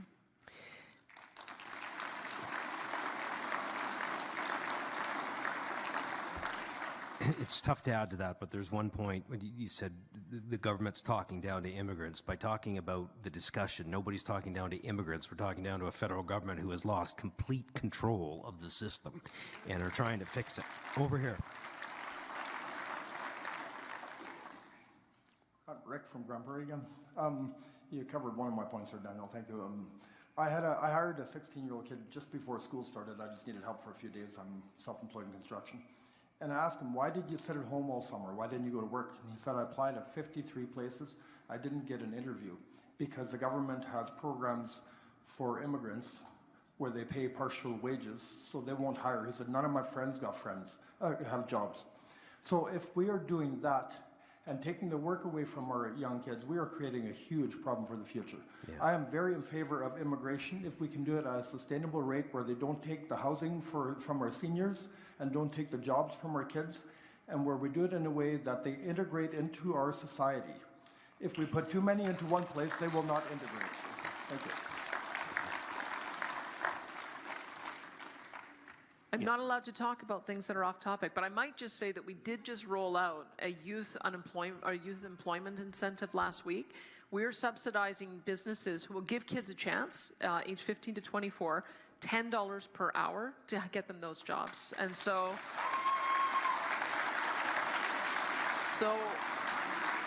if anyone in the room is an employer, just know if you hire a kid under the age of 18, it would be $3 an hour. And if you hire a kid over 18, it'd be $5 an hour. We just think that you need to give kids a chance. I know we have issues with the work effort, maybe not showing up on time, maybe they like to have the weekends off to go camping, but we really need to rely on our business community to help train kids in those really vital job skills, because if they don't get their first job, they won't get their second job, and they won't get their third job. So we're trying to balance that out. So thanks so much for your comments on that. Thank you. Over here, ma'am. Hello, my name is Tina. Thank you for coming to Grand Prairie. There was a gentleman at the Next Panel in Airdrie that took the words out of my mouth. His name is John Williams, and he said that newcomers should contribute to our social programs for at least 5 years before becoming eligible for benefits. I agree with him.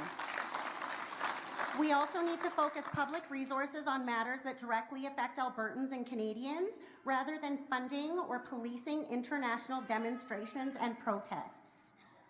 Alberta's youth deserve priority in our job market, so it's time to review and phase out the temporary foreign worker program, which often displaces local talents. Finally, anyone who commits serious crimes while here should face firm, consistent consequences, including deportation when appropriate. Our goal must be Bruce, can I please just have 5 more seconds? 5 more seconds.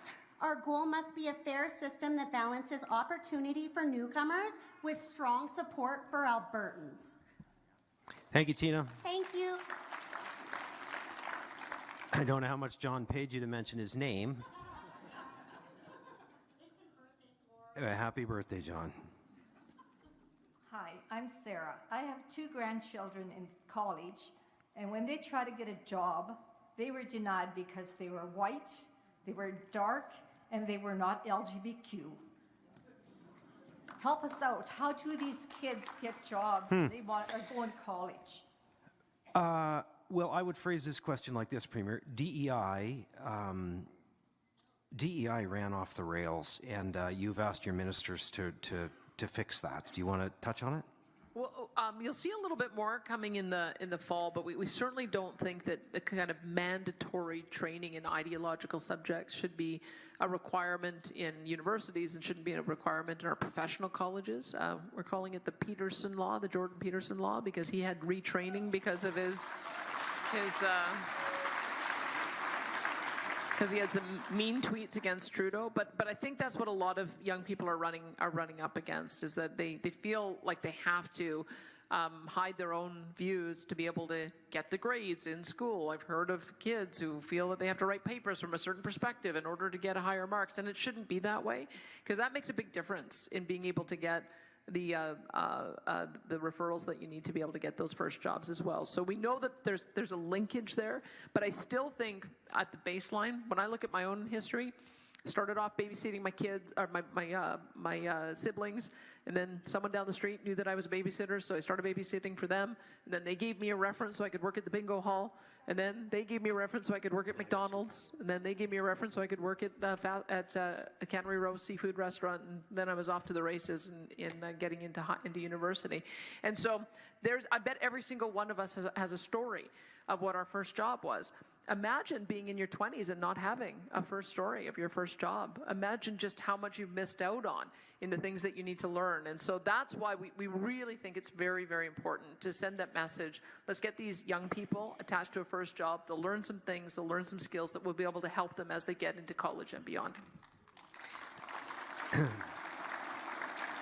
Hey, Dr. Aiken, what was your first job? You're a medical doctor now, working at Olds.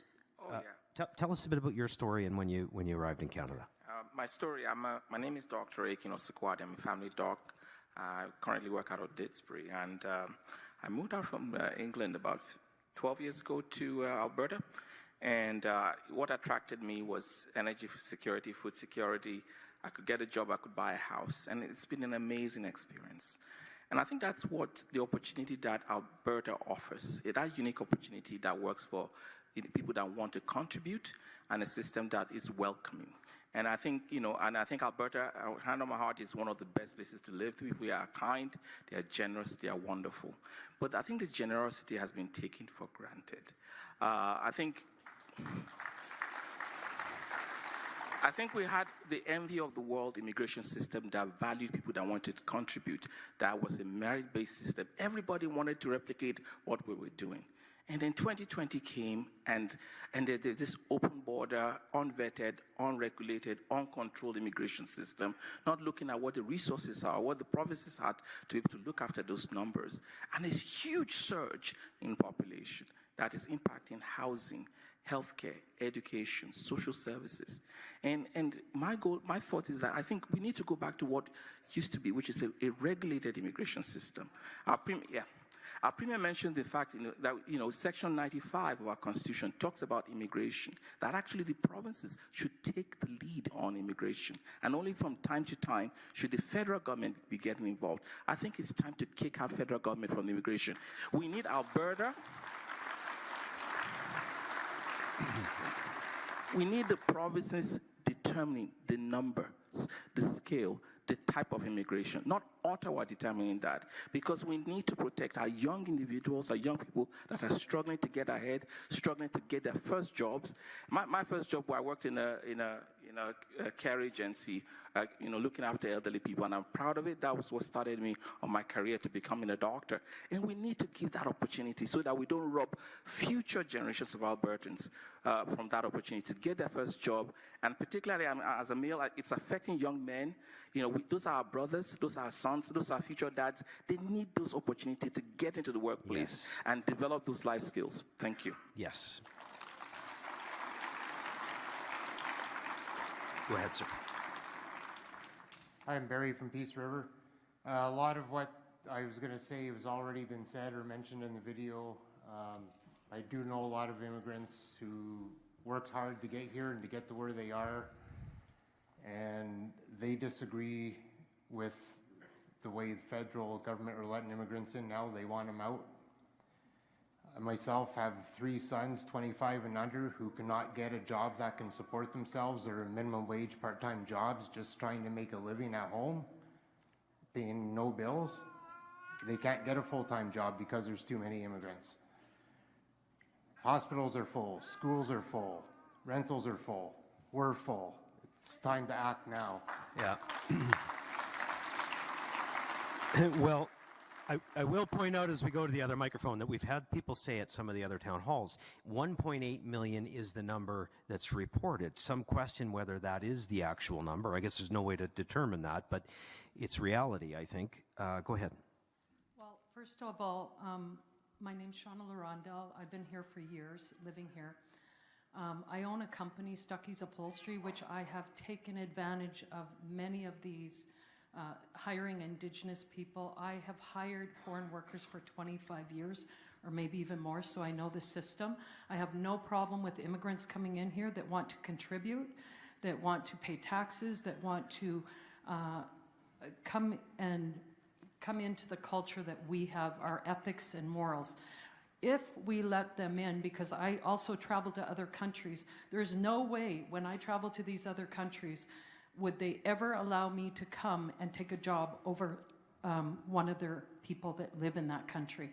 And I think that we need to understand and provide the jobs for our people here first, and that's what I'm told when I apply for a worker. And the only reason why I do apply for one is because the skill that I need, I don't see here. So I would love to take advantage of the new program that you're talking about, and I will look into that, definitely. Yep. Also inviting the Indigenous people in, because they're very creative with their hands. and anybody that wants to contribute to come and work and make a nice life. And my people have. I've helped them. Okay. They have come. So Got we it. need to look at what other countries are doing also Thank and you. keep immigration out that just want to come and take. Thank we you. have to contribute. Thank you. Since she wants to try to look into that program, for any other employers, it's being administered through Careers Next Generation. They've done a tremendous job in assisting in getting kids attached to meaningful careers in the skilled trades. So if you want to have if you want to know how to get connected into that program, Careers Next Generation is the easiest way to look it up. Go ahead, sir. Hello, Premier. I'm glad that you are here. My first comment is a little bit off the rails, but you have bigger balls than most men.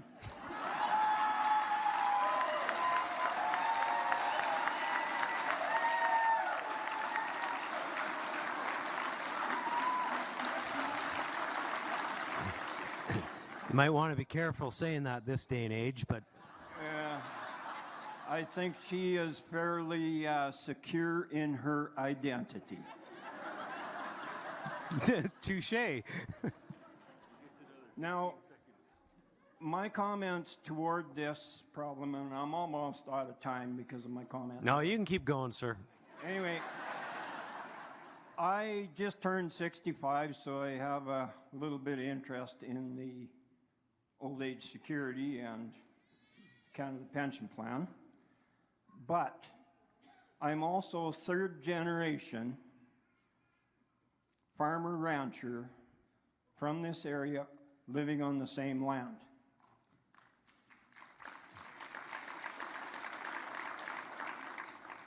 My knowledge of agriculture predates the combine. Mm-hmm.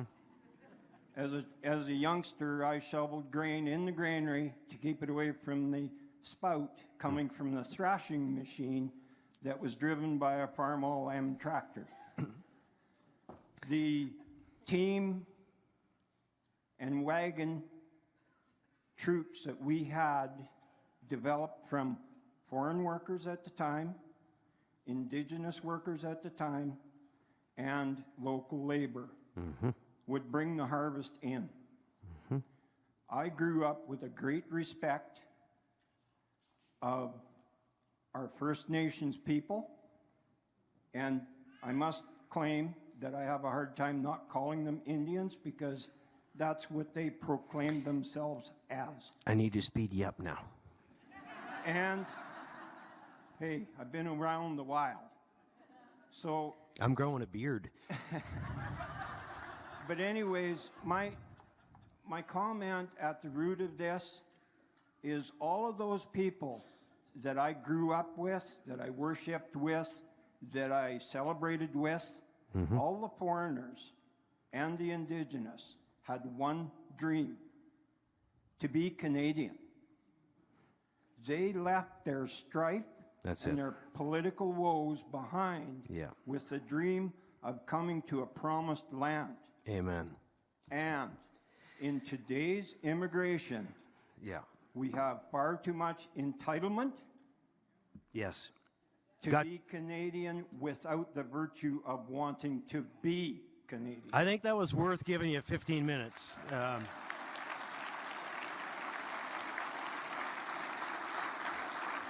Can I just say, Premier, I probably shouldn't, but I agree with this man. Go ahead. You know, Samita might want to comment too, because she's the chair of our Council of Multiculturalism. And you know what? They insisted that we start every meeting singing "O Canada," and everybody comes from a very different background. And we have other cultural councils that feel exactly the same way. Those who are on our council giving us advice believe that they can honor their own traditions, but they came here to be Canadian and they came here to be Albertan. Did you want to comment on that, Samita? Sure, Premier. Thank you. As the chair of the Premier's Council for Multiculturalism, we hear from my members and we keep telling them, people who come in for economic advantage, economic development, a better life, need to first also integrate into the Canadian environment, the Canadian society, keep their values, because we don't ask them to leave those away, but also adapt what this environment has to offer. And I think integration is the first step that every immigrant needs to follow. So that's my take.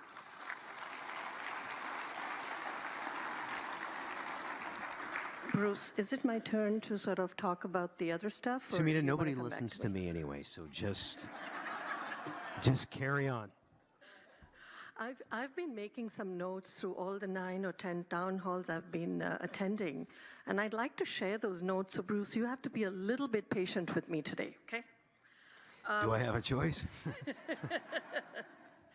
Well, he doesn't. So, my take on this is actually not immigration so much, but it's a call for balance in Alberta's future. When my family and I came to Alberta many years ago, we were welcomed with opportunities that allowed us to build a better life. Somewhat had created a job I could take. That job helped us find stability, support our family, and contribute to the economy. We were also able to find affordable housing, which helped us settle and put down roots. That experience wasn't just about me or my family. It's a story shared by many immigrants who come here with hope and worked hard to build a future. We are not separate from Alberta. We are Alberta. Immigrants are a key part of the fabric of this province, contributing skills, businesses, culture, and community. This is not about us and them, or about pointing fingers at new arrivals. This is about all of us, together taking a hard look at what's changed. Over time, I've seen a growing imbalance. On one side, there are immigrants who come to create jobs, entrepreneurs, investors, small business owners. On the other side, there are many more who come seeking jobs, but the opportunities haven't kept pace with the demand. That imbalance is now putting pressure on our economy, our housing market, and our social services. We must ask ourselves, will our children and grandchildren have the same opportunities we had? Right now, the answer is not clear. And that should concern all of us.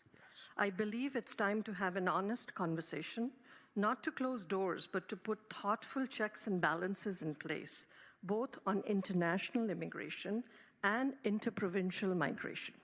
We need policies that reflect Alberta's real capacity to create enough jobs, build enough homes, and offer a future that's fair and sustainable to everyone. This isn't about shutting people.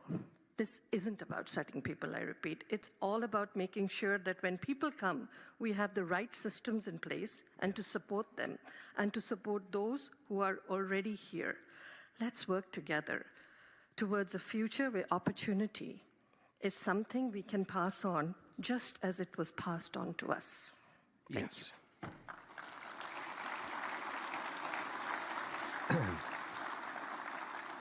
I'm not going to get to you, but I'm going to ask you to come back at the end because we're going to do this again. We're going to open it up for those that didn't get to the mic. So here's the question. Should Alberta take more control of the immigration system to counter Ottawa's open border policies?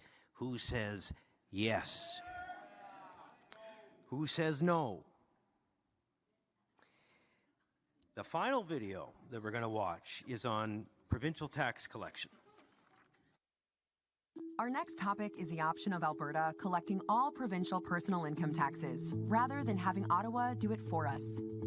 Today, when Albertans file and pay their personal income taxes, they do so through the Canada Revenue Agency, which then remits the provincial portion of those personal income taxes back to the provincial government. However, Alberta businesses file and pay their provincial corporate taxes directly to the provincial government. Quebec does it differently. They collect both personal and corporate income taxes directly from Quebecers, bypassing the CRA altogether. What if Alberta did the same? There would definitely be startup and ongoing administration costs, but it would also mean bringing good-paying jobs to Alberta instead of funding federal employees in other parts of the country. Under Canada's Constitution, levying and collecting taxes is an area of provincial jurisdiction, and Alberta could transition over the coming years to collecting our personal income taxes, as we do with corporate taxes now. So what are some of the benefits to Alberta collecting its own personal income taxes? 1. Better provincial tax policy.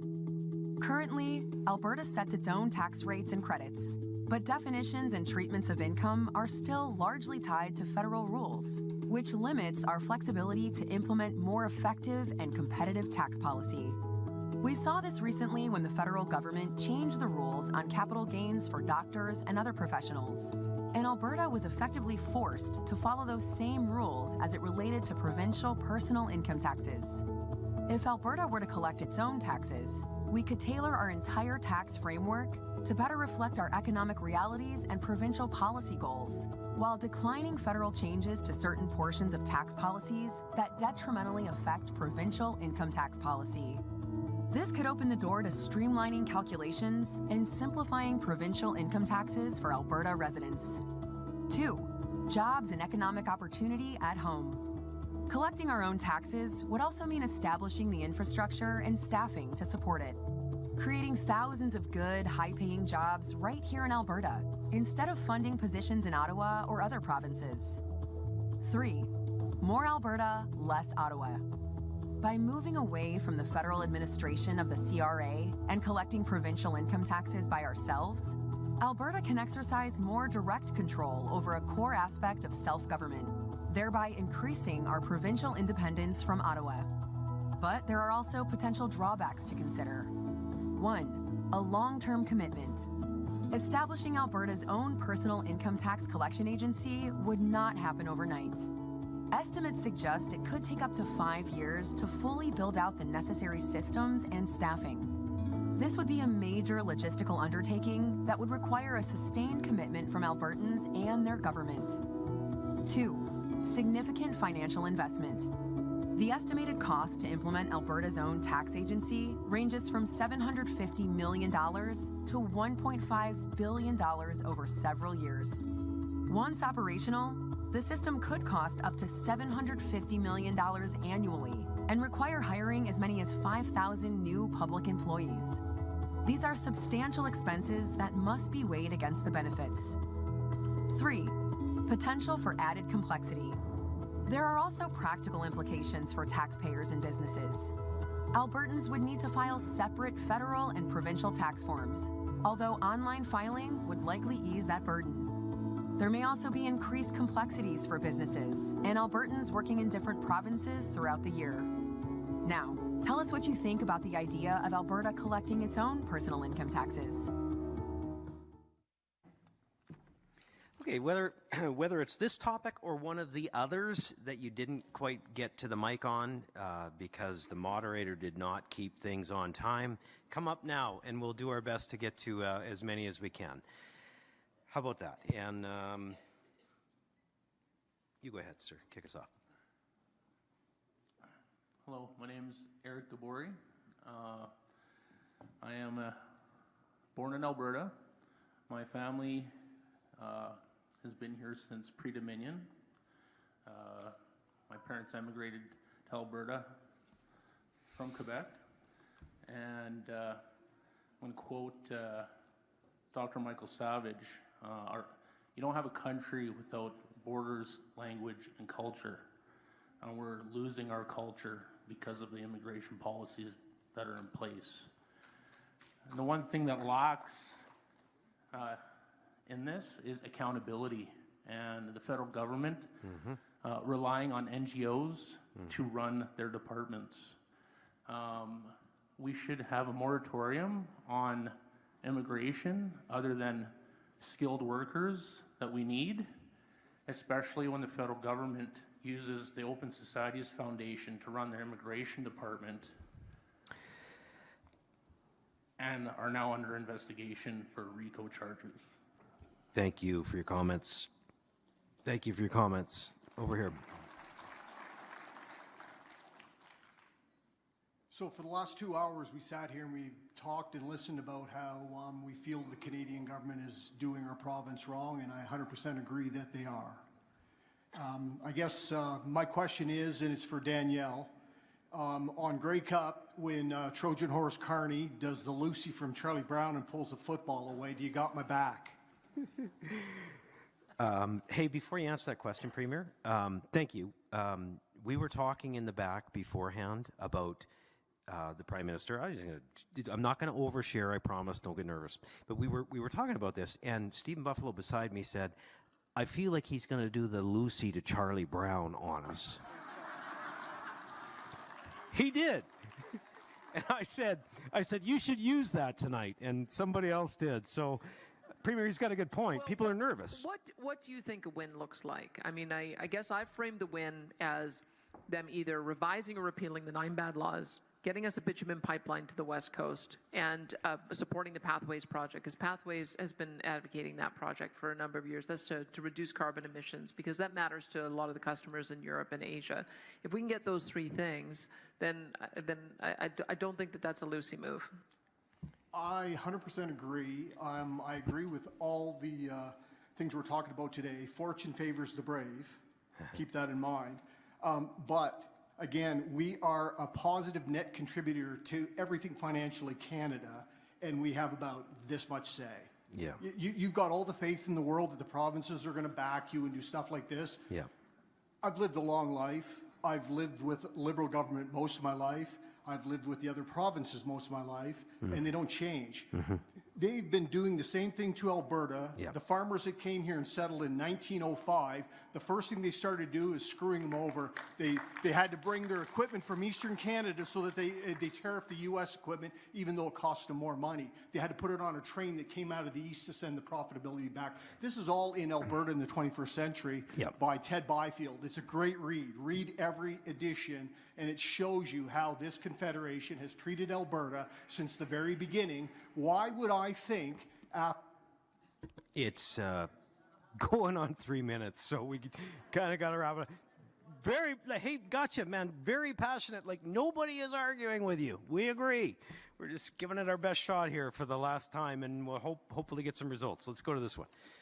Hi there. My name is Paul.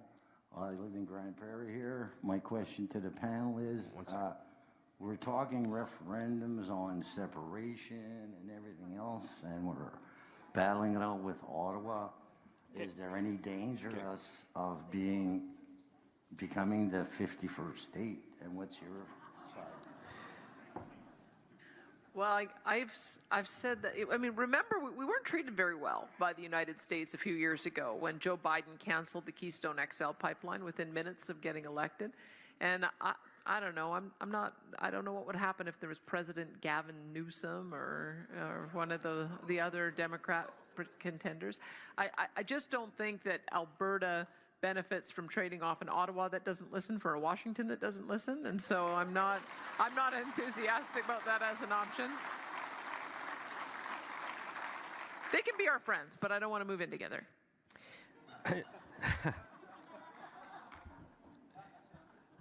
I want to throw it over to Agriculture and MLA Glenn Van Dyken.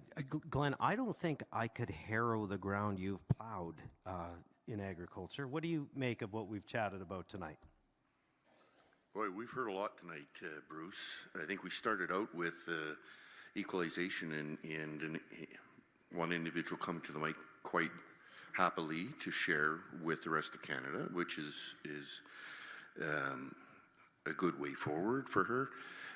We also came with an individual that decides that or has the policy with regards to increased taxation to lower our equalization transfers, which to me is one bad policy chasing another bad policy, which just tells me that equalization is a bad policy to begin with.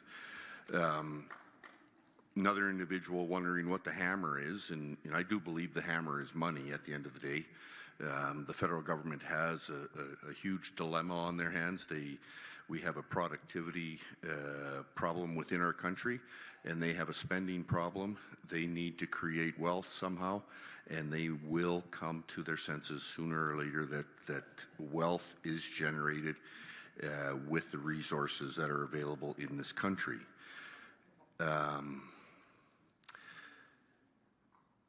My first job. That's what we talked about. My first job. I was a chicken catcher. My first job was a chicken catcher. And but truly, my first job into the workforce was a farm equipment dealer. Took me on as an apprentice at 16 years old in the parts department, and that led me to all the next stages. So,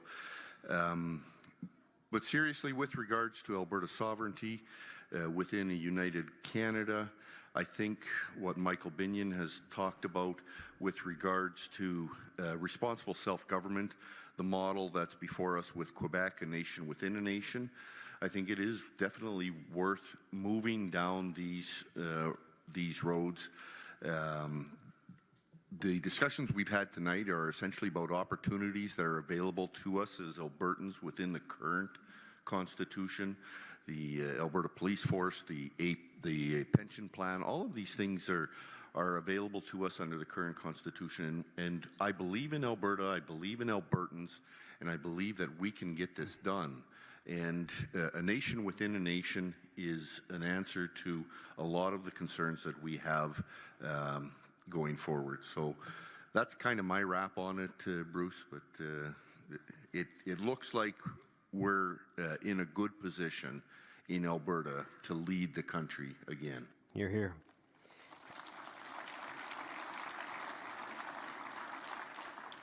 I always leave the best till last. MLA Lunty, what was your first job? I don't know about that, Bruce. I worked at the Seniors Lodge in my hometown, so that was a great experience doing that. And it's been a great experience joining you all tonight and to be part of this panel. It's been amazing traveling Alberta. I will say a lot of this comes down to me is generational wealth. Like, this is what we're talking about, folks. Alberta's so strong. We work hard. We care for each other. And it's so frustrating because ideally we would have a federal government who partnered with us. We could probably live with the federal government who just got out of our way. But for 10 years, we have had a federal government actively working against us. And that is insane to say about in this country of Canada. The numbers are there, $1 trillion of investment that has gone away, $55 billion a year in the royalty revenue for those pipelines that weren't built. So that's why we're here. We're here to have the conversations with you. How do we bring that to life? And when we bring it to life, like I mentioned, we can set Alberta up for an entire generation or more. And that's why these conversations are so important. And thank you so much to contributing and to joining us. And we really appreciate getting to hear from all of you. You bet.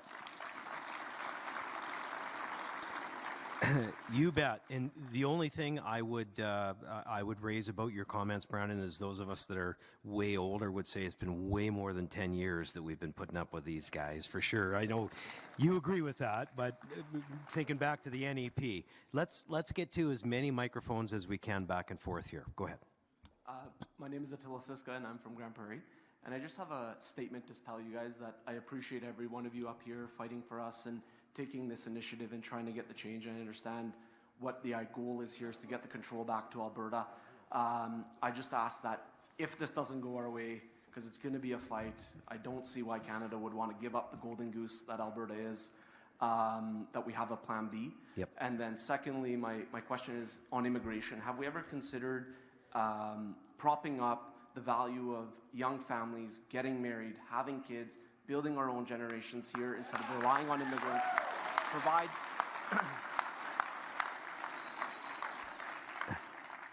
Can I make a suggestion, Premier?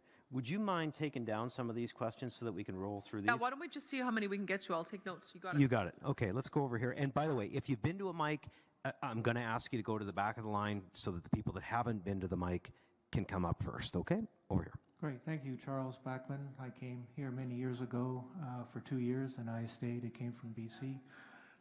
My question deals with the first question that you folks posed, dealing with transfer payments. GST wasn't brought up.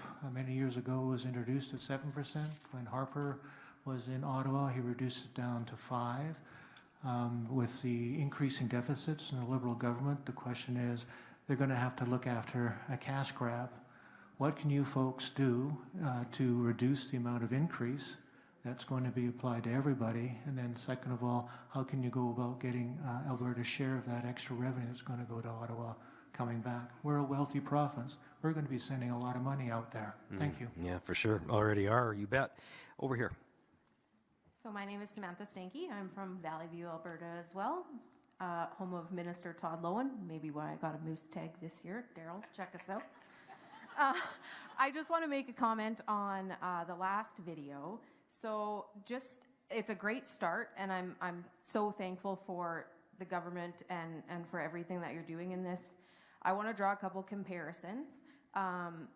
Federal jurisdiction says that they control things like fisheries and currency.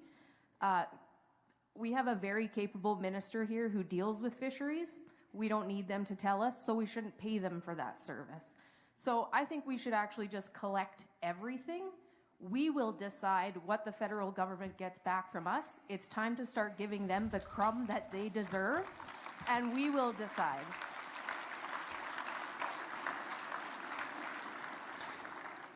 No argument. Samantha, thanks. Over here. Hi, my name is Chris. I live in Grand Prairie for going on 20 years. I moved out here from the east 20 years ago with a dream of buying a pickup truck, and now I've stayed for 20 years and have a house and 2 pickup trucks and kids and a wife. Hey, Chris, what's her name? What's her name that kept you? She's right here, actually. Her name's Courtney. But I just want to say thank you for everything you're doing. I think there couldn't be anybody better representing our province. And as the gentleman said over there before, your balls are pretty big and they match Mr. Klein's, and thank you for that. But my question to you is, Mr. Carney has pushed deadlines and pushed them, and originally it felt like you set that gray line in the sand for him when you gave him the conditions. The other day when he came back and announced the list of projects and we weren't on one, yeah, it just felt like another push to a later date. Yeah. And again, back to the other person's question, when that date rolls around and it's all just smoke and mirrors and he gives us nothing again at that time, what is our plan past that point? You bet. Do you know what? Premier, that's going to be a great way for you to close off in your final comments, so let's just keep going. This is just food for thought. Thank you for your patience.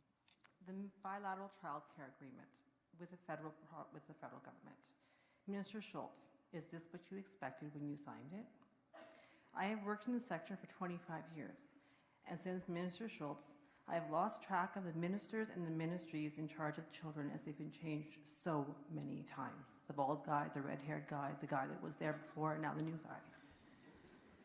The bilateral child care agreement has not inspired confidence in the operators. We sincerely do not know who's minding the sector month to month, or the integrity of Alberta's interest in our child care system and the bilateral agreement. We have families who are making $400,000 a year and families who are making $40,000 a year, and they're paying the same payment for child care. Yeah. Thousands of children. Minister Matt Jones wrote to the federal government stating that under the current federal structure, it would require a 200% increase in Alberta's input to maintain this. I'm going to stop you. Minister Schultz, do you want to try and address this issue? Detrimental. You're like way over and not really on topic, but we're here. It is related to the federal transfers, and Premier has used it before. And this is where they make a commitment that they were going to give us flexibility, and you're right. Then there was another minister that negotiated the second part of that. But all of those pieces, income testing, flexibility, we pointed out there wasn't enough money. They said that they would provide flexibility. They didn't provide any of it. And Premier often talks about it when it comes to healthcare, pharmacare, some of the dental programs. This is what they do. So they take our money and then they redistribute it, but tell us how to operate in areas of our provincial jurisdiction. And I think, especially early on, they were new government. Now we have a pattern here, and that's exactly what the Premier is trying to solve. Okay, thank you. Over here. Hi, Megan. I was really serious. I need the advice. I was on Tracy Allard's board. I was on Nolan's board. I have submitted policy to AGM. I went to the AGM. I'm going to the next one. But when I talk about the things that I'm writing in those policies, I really am getting pushback from incumbents to say, shh, don't say that out loud. Like, Like, are they scared of you? Because it really feels like I'm being told that I'm doing things wrong. What policy are you talking about? I have one about libraries, I have one about the Complex Education Needs Tribunal, and I have one about tracking supports and services. Well, submit them all. I mean, we have a process. Yeah, but great. When I try and do that with, Okay. you know what I mean? Like locally, I get in Okay, trouble. so we could take this offline and try and help you, but tonight we want to talk about Alberta Next and our relationship with Autumn, where we're going. So let's do that. Nolan, please, MLA Dick, talk to this lady. I think everybody that's been in a line has talked tonight. Is that right? There's one that didn't. Okay, go ahead. Over here. Go ahead. Yep. Just one question. What is the timeline on all of this? When are we going to know what are the specific dates when we get our vote and our say in all this? Yeah. Okay. So, yep, easy. We talked about some of that tonight, but I'll let the Premier bookend it with closing comments. Premier, you've got a challenge in front of you. You can address some of the questions that just came in, and also the evening in general, and these great people of Grand Prairie that we've just spent 2.5 hours with. So I'll turn it over to you before I wrap it up. Well, thank you all for participating in the conversation and putting a bunch of new ideas on the table for us to consider.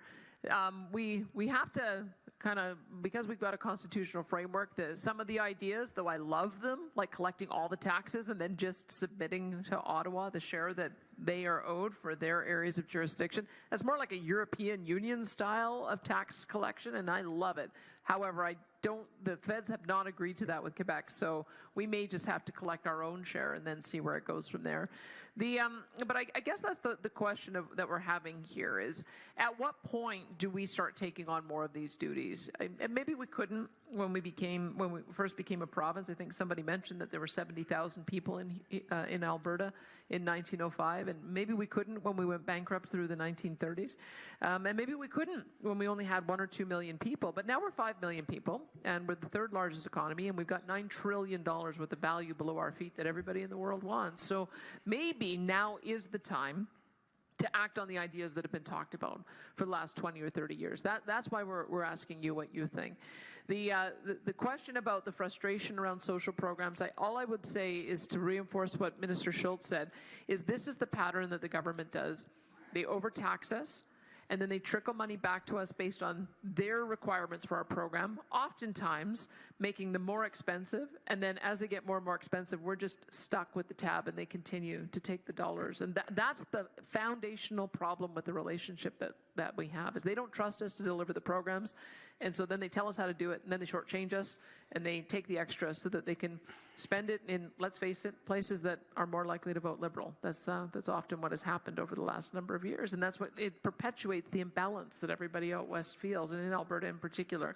So that's why we wanted to look at this as a package. How do we assert our areas of jurisdiction? And I think we've got some very good feedback on all of these fronts. The timeline for how we're going to bring these ideas forward to you. I think there were 2 questions asked. The timeline for the 9 demands I have, that's Grey Cup. So that's one part. We'll know whether or not we're making progress on that within the next couple of months. But the timeline on these items, we're going to meet as a committee after October 1st. We want to have our deliberations done before the end of October so that we can put a report forward before the end of the year. And there'll be some items that we decide we're not going to move on. There'll be some items that we decide we heard enough. We are going to move on them when we don't need a referendum. And there's some that might be needed to be put to the people for a decision. And that we're planning in sort of the spring, like May or June. And so just we'll try to put it around seating so that it doesn't interfere too much with the work of our food producers. But that's the time frame that we want to be able to move. So at least we'll have it decided, because I heard some frustration. We've been talking about this a long time. It's go time. We either decide yes or no, and so that's the time frame that we're working towards. So we're getting close to the end here, and I just want to thank you all for coming out tonight. It's been a really fun and robust discussion, and you gave us a lot of laughs this evening and also a lot to think about. So thank you.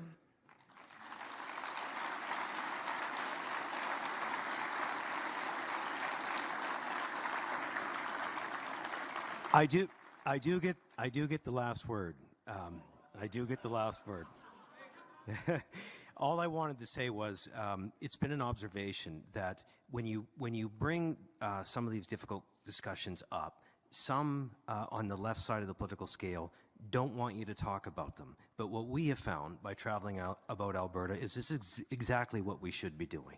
We should be talking about immigration with Albertans and addressing the issues maturely and having difficult discussions about what we might do differently. So thank you for giving us something to think about tonight. And would you join me in thanking this panel that does such great work? Thank you.